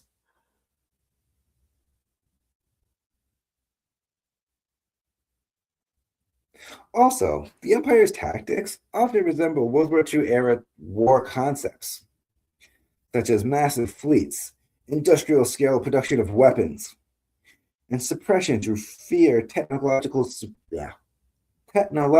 superiority. This reflects the idea of modern mechanized warfare that World War II defined. There's also the propaganda from authoritarian control. World War II regimes used propaganda to maintain control. And this is seen in Star Wars by how the Empire presents itself. They have the suppression of others by fear-driven intimidation. Starting to see the connections here. So George Lucas, to be clear, did not say that Star Wars is about World War II. He's never stated that outright. But he did deliberately use World War II imagery as visual language for tyranny and warfare, because audiences immediately recognize it.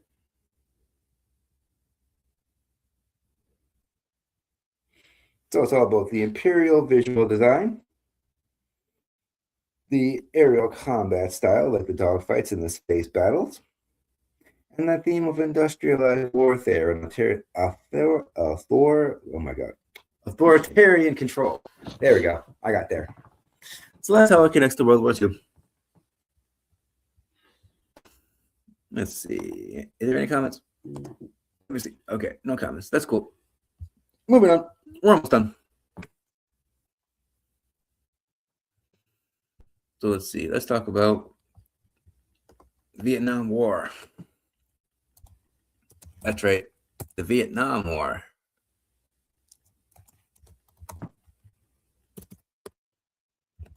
If I can spell.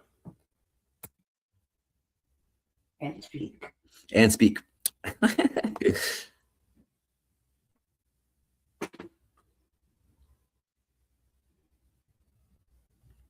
Okay, let's go with, oh, what's this? I don't want that. I want this. Okay. Oh, I must have clicked one of those things. I don't know. What happened to my pictures? Go back. Okay. Let's go with this picture.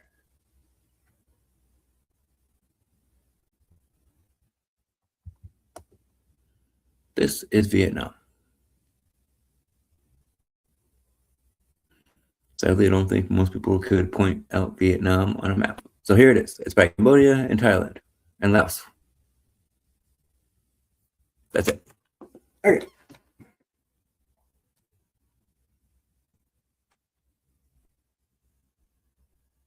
This is more about interpretation of inspiration for the rebels in the empire dynamic. It's not a direct allegory.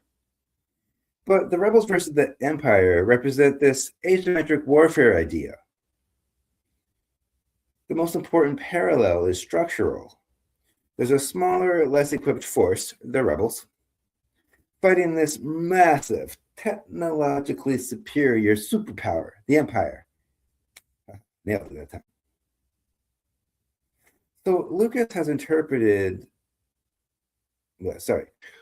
has said that he's interpreted inspirations from Vietnam, drawing on the idea of guerrilla warfare against major military powers.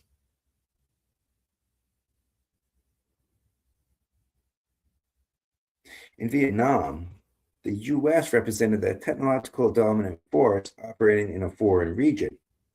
In Star Wars, the Empire represents overwhelming centralized military power, and the rebels operate through mobility, secrecy, and local support.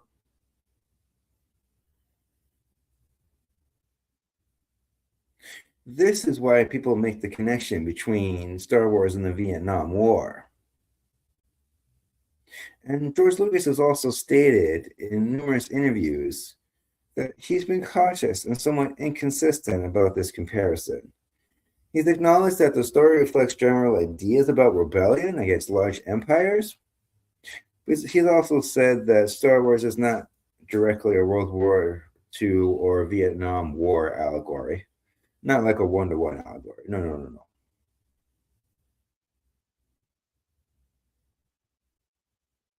It's more about that guerrilla warfare idea that I mentioned. And anti-colonial uprisings.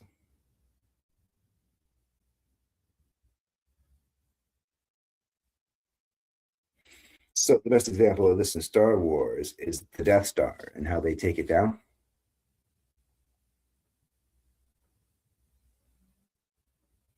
Because the Death Star is often seen as a symbol of overwhelming military industrial power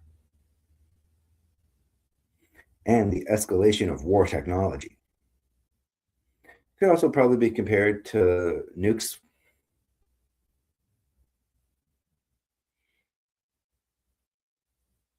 So this fits both Vietnam-era anxieties and Cold War, because it's all about industrialized warfare, the race of who's going to get the best technology faster.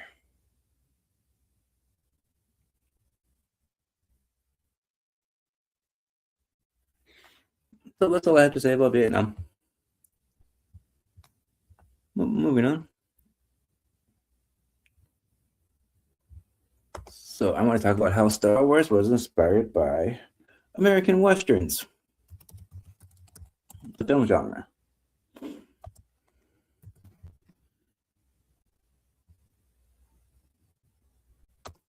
I just want a picture. Something Western.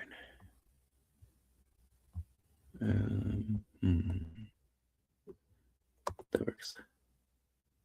We'll go with Clint Eastwood. View image. Yeah, cool. It's more than Clint Eastwood, but that's cool. That works. I'll go with it.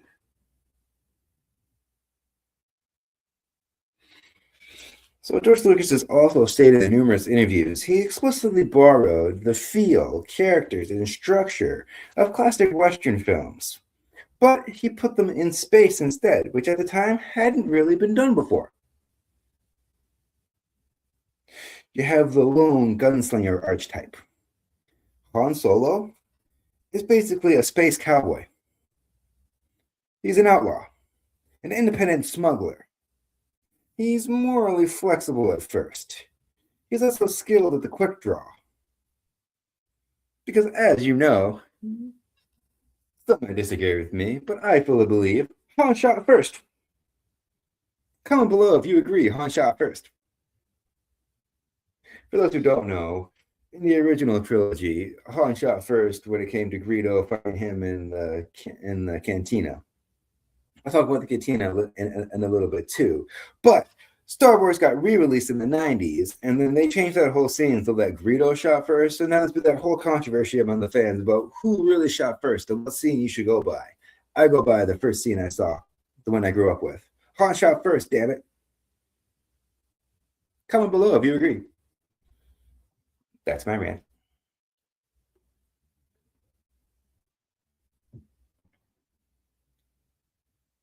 You also have that classic frontier setting that Star Wars has in Tatooine.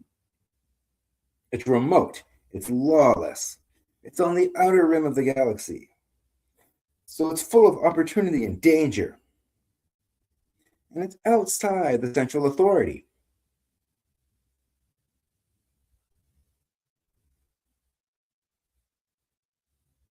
It's also got settlements that are small, isolated, and self-reliant.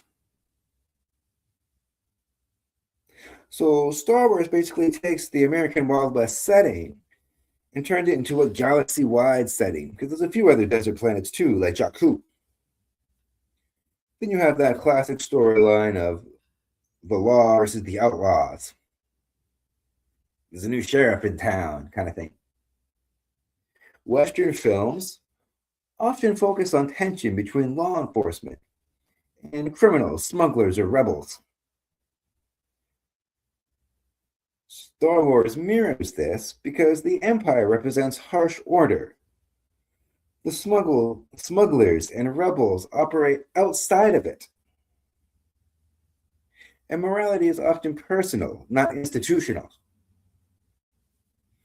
The cantina is basically the classic saloon scene.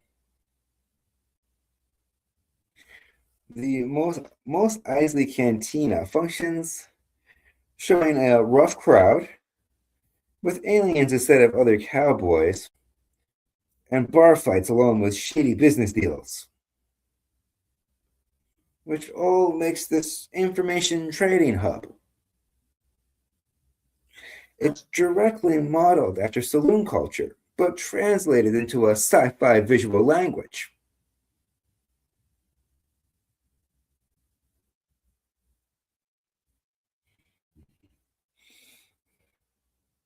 There's also a lot of dual culture, like gunfights and blaster battles. Not just the Han Solo thing that I mentioned, there's other blaster fights. It's all about face-to-face standoff, and honor or survival decided in seconds. You have to be quick with your wits. Especially when it comes to blaster duels, or how lightsabers go up against the blasters and they deflect the gunshots, the lasers. There's also a lot of tense standoff scenes, especially in that original trilogy.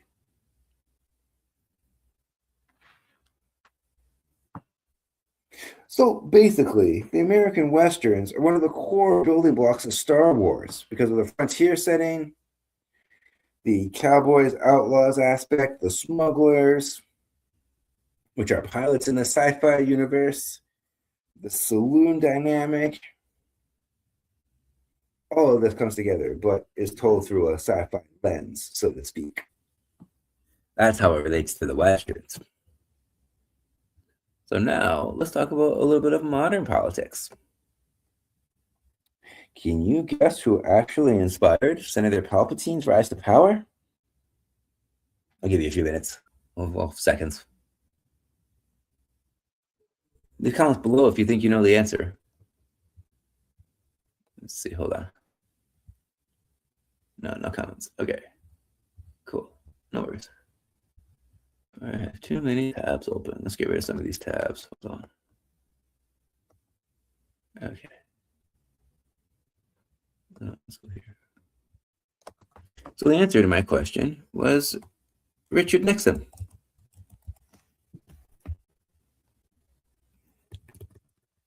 If I can spell. There we go.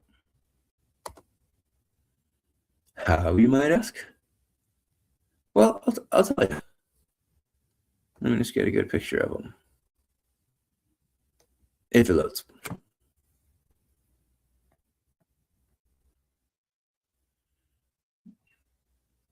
I do apologize. My computer is being very slow. Okay, show me watches. Let's try first name. There we go.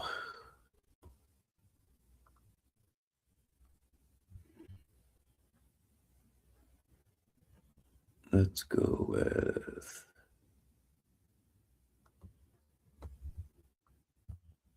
no, not gonna load. Okay, fair enough. Let's go with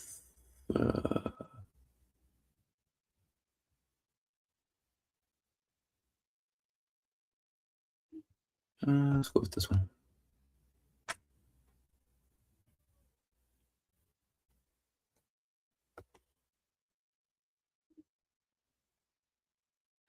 Give it a chance. There we go. There he is. Richard Nixon.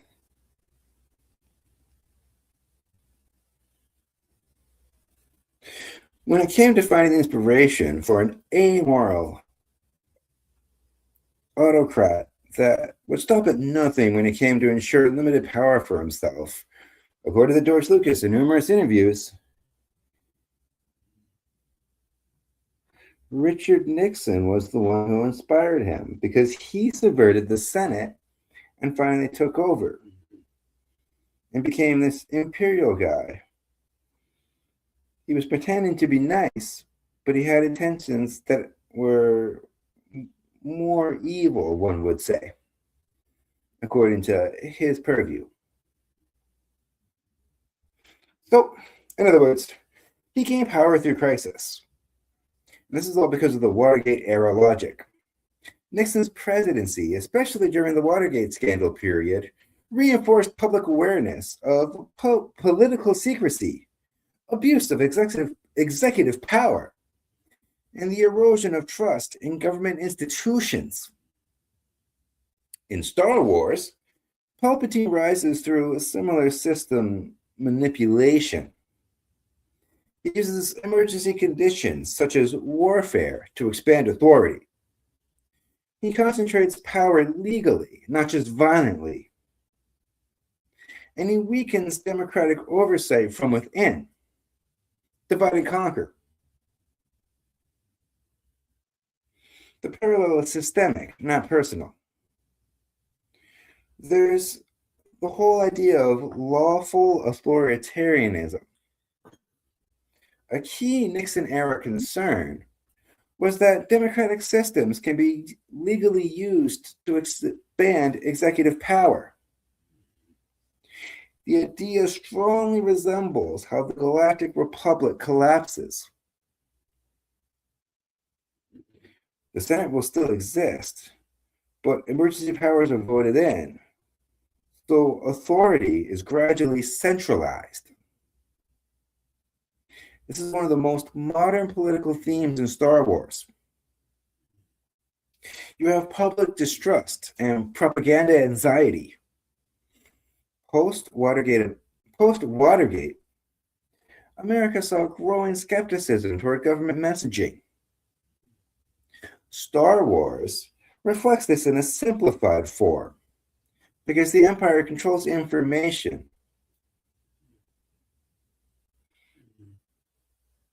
It suppresses what the public is told, and the institutions lose legitimacy because of this. A lot of people start losing faith in the Empire after a while and join the rebellion.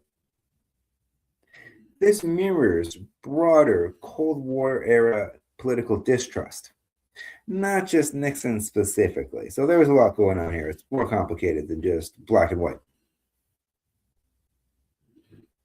So this is not a direct Nixon allegory. So George Lucas never really stated outright that Palpatine equals Nixon. What Lucas did say in interviews and commentary was that Star Wars is about democracies who become dictatorships. And he was influenced by general 20th century political history, authoritarian systems that rose through fear and bureaucracy, not just violent hostile takeovers. So this Nixon allegory is best understood as one example of a type of political era that helped shape Lucas's thinking, not just a blueprint for a character.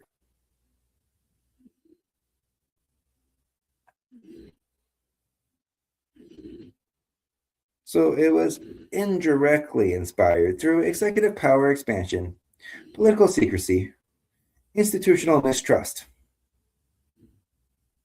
So Palpatine reflects a broader concern about how democracies can degrade from within. Palpatine is more of a composite villain based off many different historical figures, not just one real person. Because, you could look at Nixon, you could also look at Julius Caesar, you could look at Augustus, also from the Roman Empire, or you could look at Adolf Hitler. It just shows how democracies could slowly turn into dictatorships from the inside out.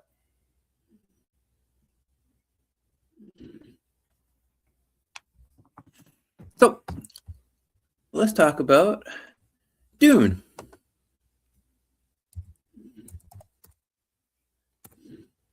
And other pop culture.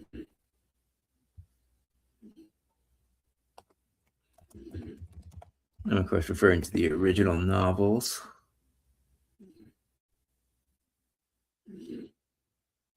Images.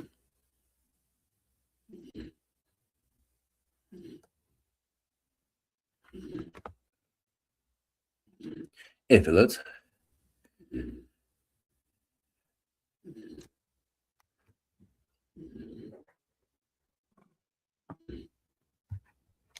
Okay, give it a few more minutes. Let's just check to see if there's any comments or anything like that.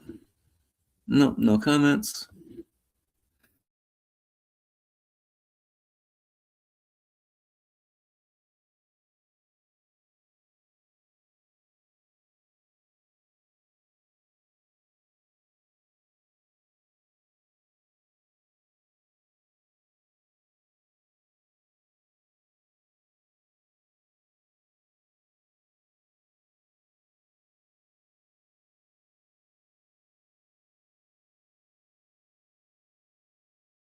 If there's no comments, that's cool. Moving on.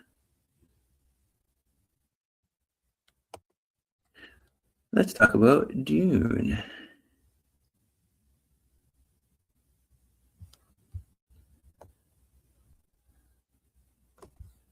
Ooh, that's a good picture.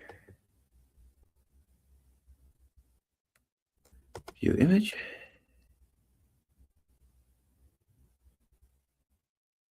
If it loads. Let's give it a few more minutes. There we go. Perfect. Ooh, too close. Too close, too close, too close. Move up. Okay. A little closer. Okay. Oh no. Okay. I'll stop messing with it. I promise. Here we go. That's good. Cool. Here we go.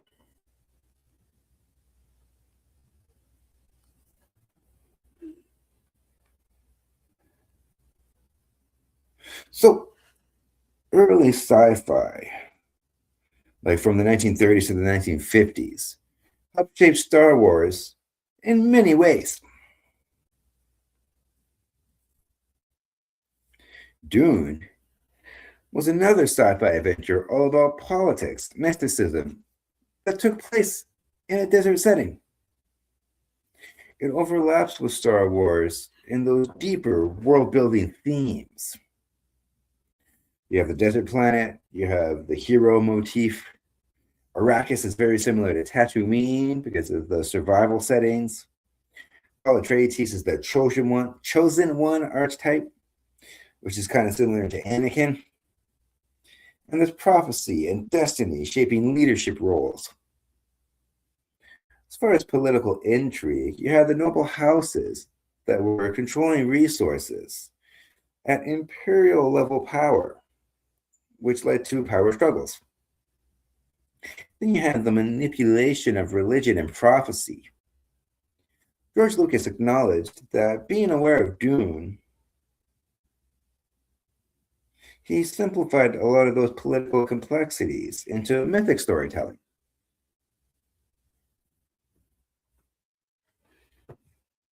This leads to the space opera tradition. Both Star Wars and Dune belong to the space opera category, which combines a mythic adventure with a sci-fi story.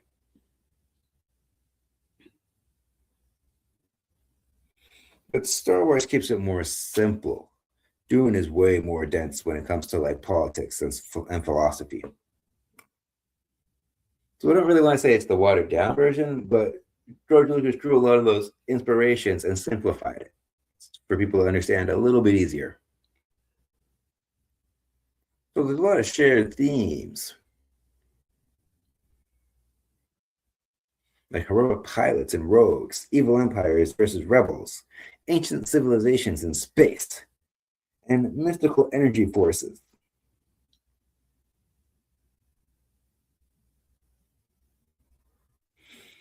Lucas was also inspired by Flash Gordon. Hold on. Let's get his picture up here.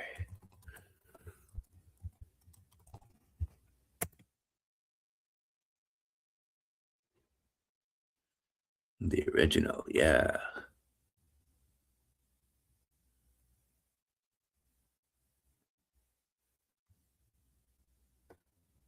If it loads. I don't know why my internet's being so slow tonight. My power is getting low too. Okay. Original Flash Gordon. There we go. That works. View image.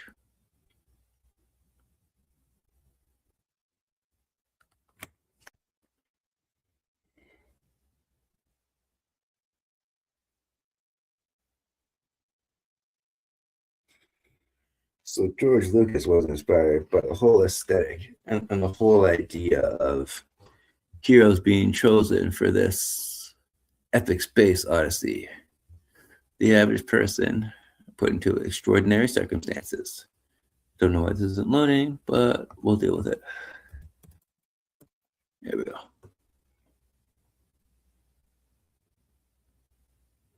So you have clear heroes versus clear villains, fast-paced adventure plots, exotic planet locations, foreign alien designs, and space battles along with swashbuckling action, along with cliffhanger storytelling serial structure. Star Wars originally began as Lucas trying to modernize that kind of serial adventure like Flash Gordon did. It's the different episode structure for each of the different movies.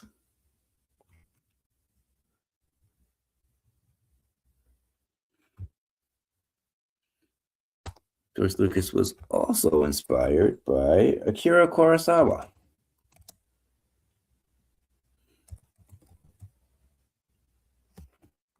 The Japanese filmmaker.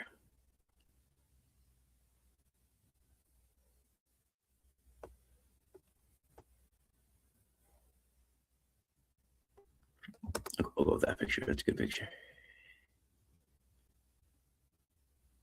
Oh, that was weird.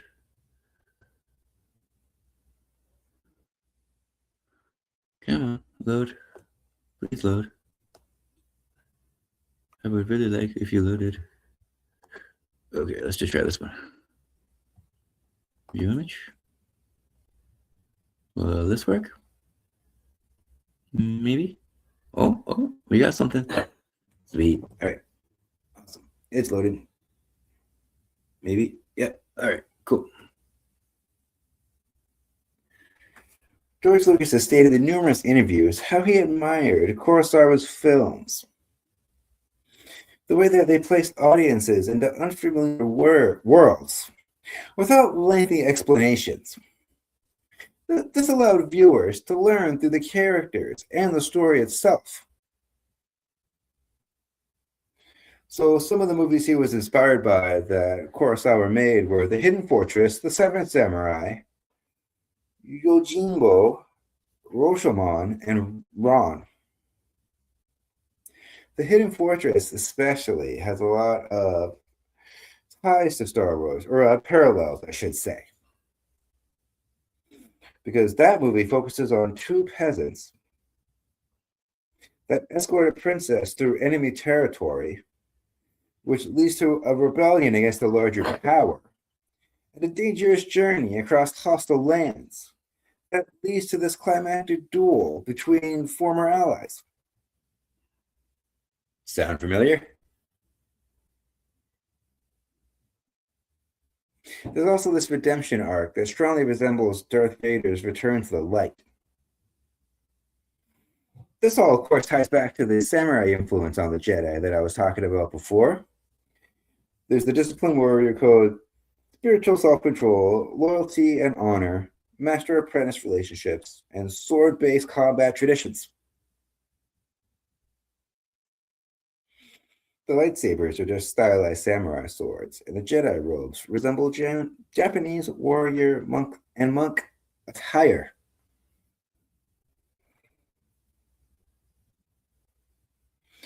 And then lastly, the final thing I want to talk about is something called Joseph Campbell and the hero story.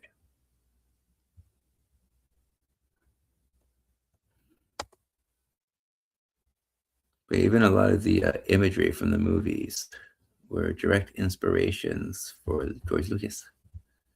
There's a lot of tabs here. Why is there so many tabs? Holy crap. Go away. Go away. Go away. Go away. Go away. Oh, because I kept opening new tabs instead of using the same one. Okay.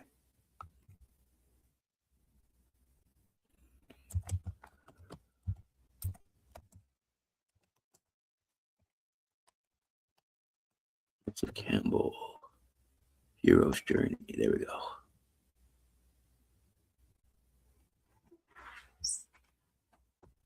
So as you can see, it's actually a really good picture. Exactly what I was looking for. Oh, and it loaded. Sweet. Even better. Go me.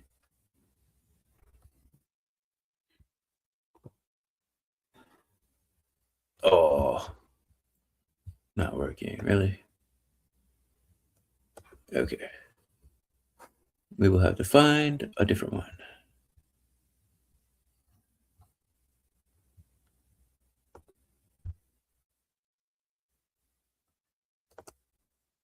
Well, will this one work? Maybe. Ooh. Nope.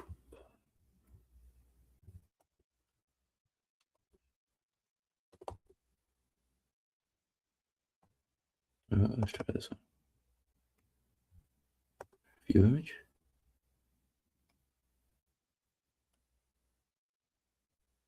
Oh, that one's not good. Okay, hold on. Let's try that one more time. Try this one.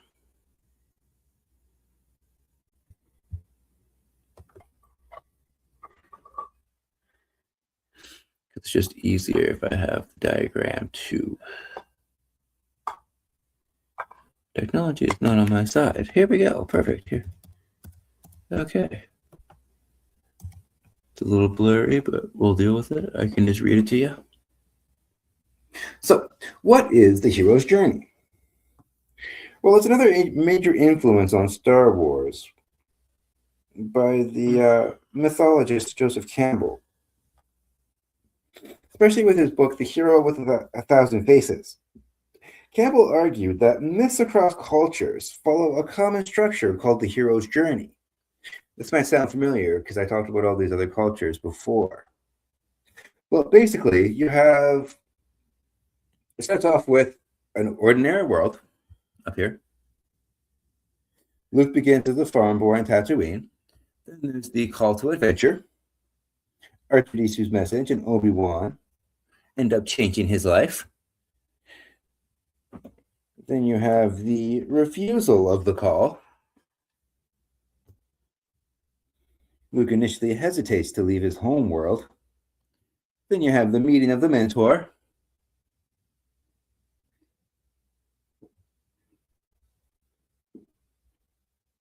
Pretty self-explanatory. Obi-Wan introduces himself and the Force. Then you have the crushing of the threshold. Luke leaves Tatooine to enter a larger universe. After that, you have test, allies, and enemies. Luke gains allies and faces danger. Then you have the approach to the inmost cave. That's the Death Star rescue mission. Next is the ordeal, the battle to destroy the Death Star. Next is the reward, which is the rebellion wins the fight, their first victory. And then there's the road back. The larger war continues, followed by the resurrection. Luke fully embraces the Force in the later films. And lastly, there's the return with FLIXTER, the hope and balance that is restored in the galaxy. So, why does this matter? You can see the circle there.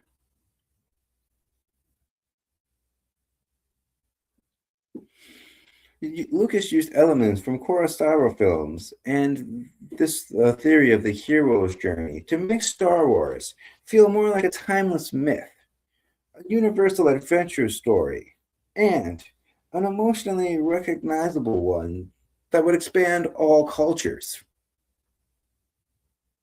The result was science fiction that felt ancient, spiritual, and mystic, rather than purely futuristic.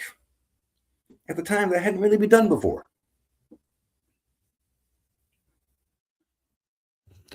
So this concludes tonight's episode. Where am I? Here I am. I'm back. Enjoyed my little history lesson, if you will. So, quick recap. The Jedi reflect different cultures when it comes to spiritual discipline.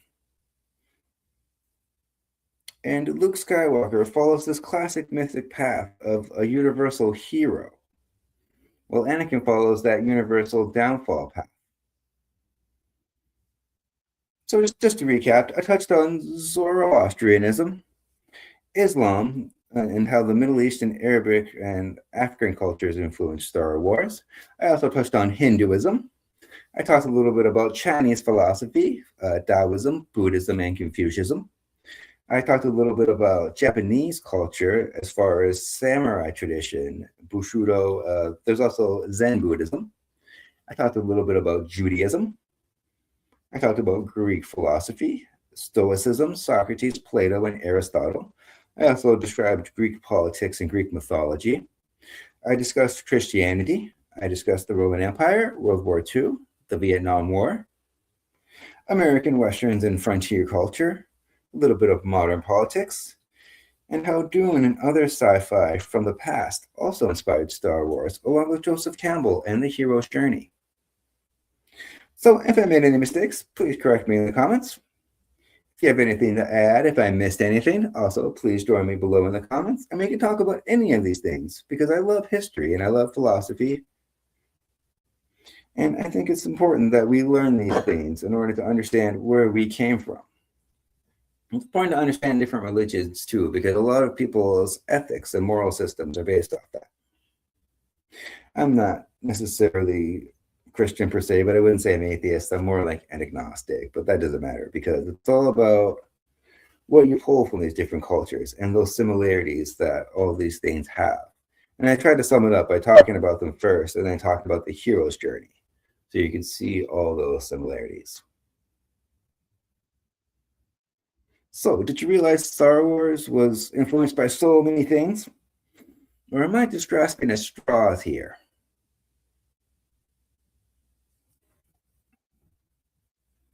And what's your favorite Star Wars movie? Leave comments below and we can talk about it. Next week, I got a special episode in mind, another Star Wars episode. I'm going to talk about the movie Dolly. And then the week after that, I got another Star Wars episode planned. I'm going to talk about the planets. So stay tuned for more content. And until then, have a good night.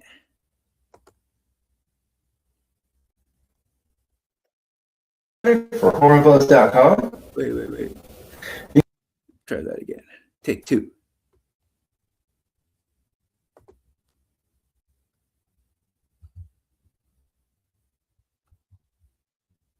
So, till next time. I'll see you at the movies. Have a great day. Did you know that I'm a film critic for horribles.com? You can read my reviews on their website, so I'll leave links below for that too.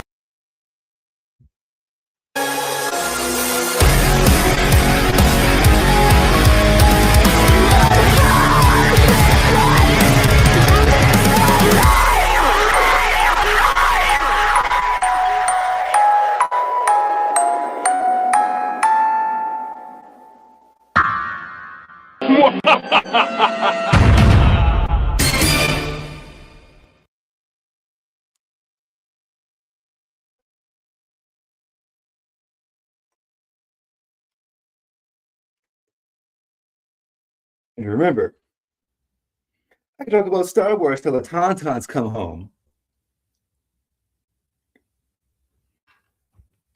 I'll show myself up. May the force be with you.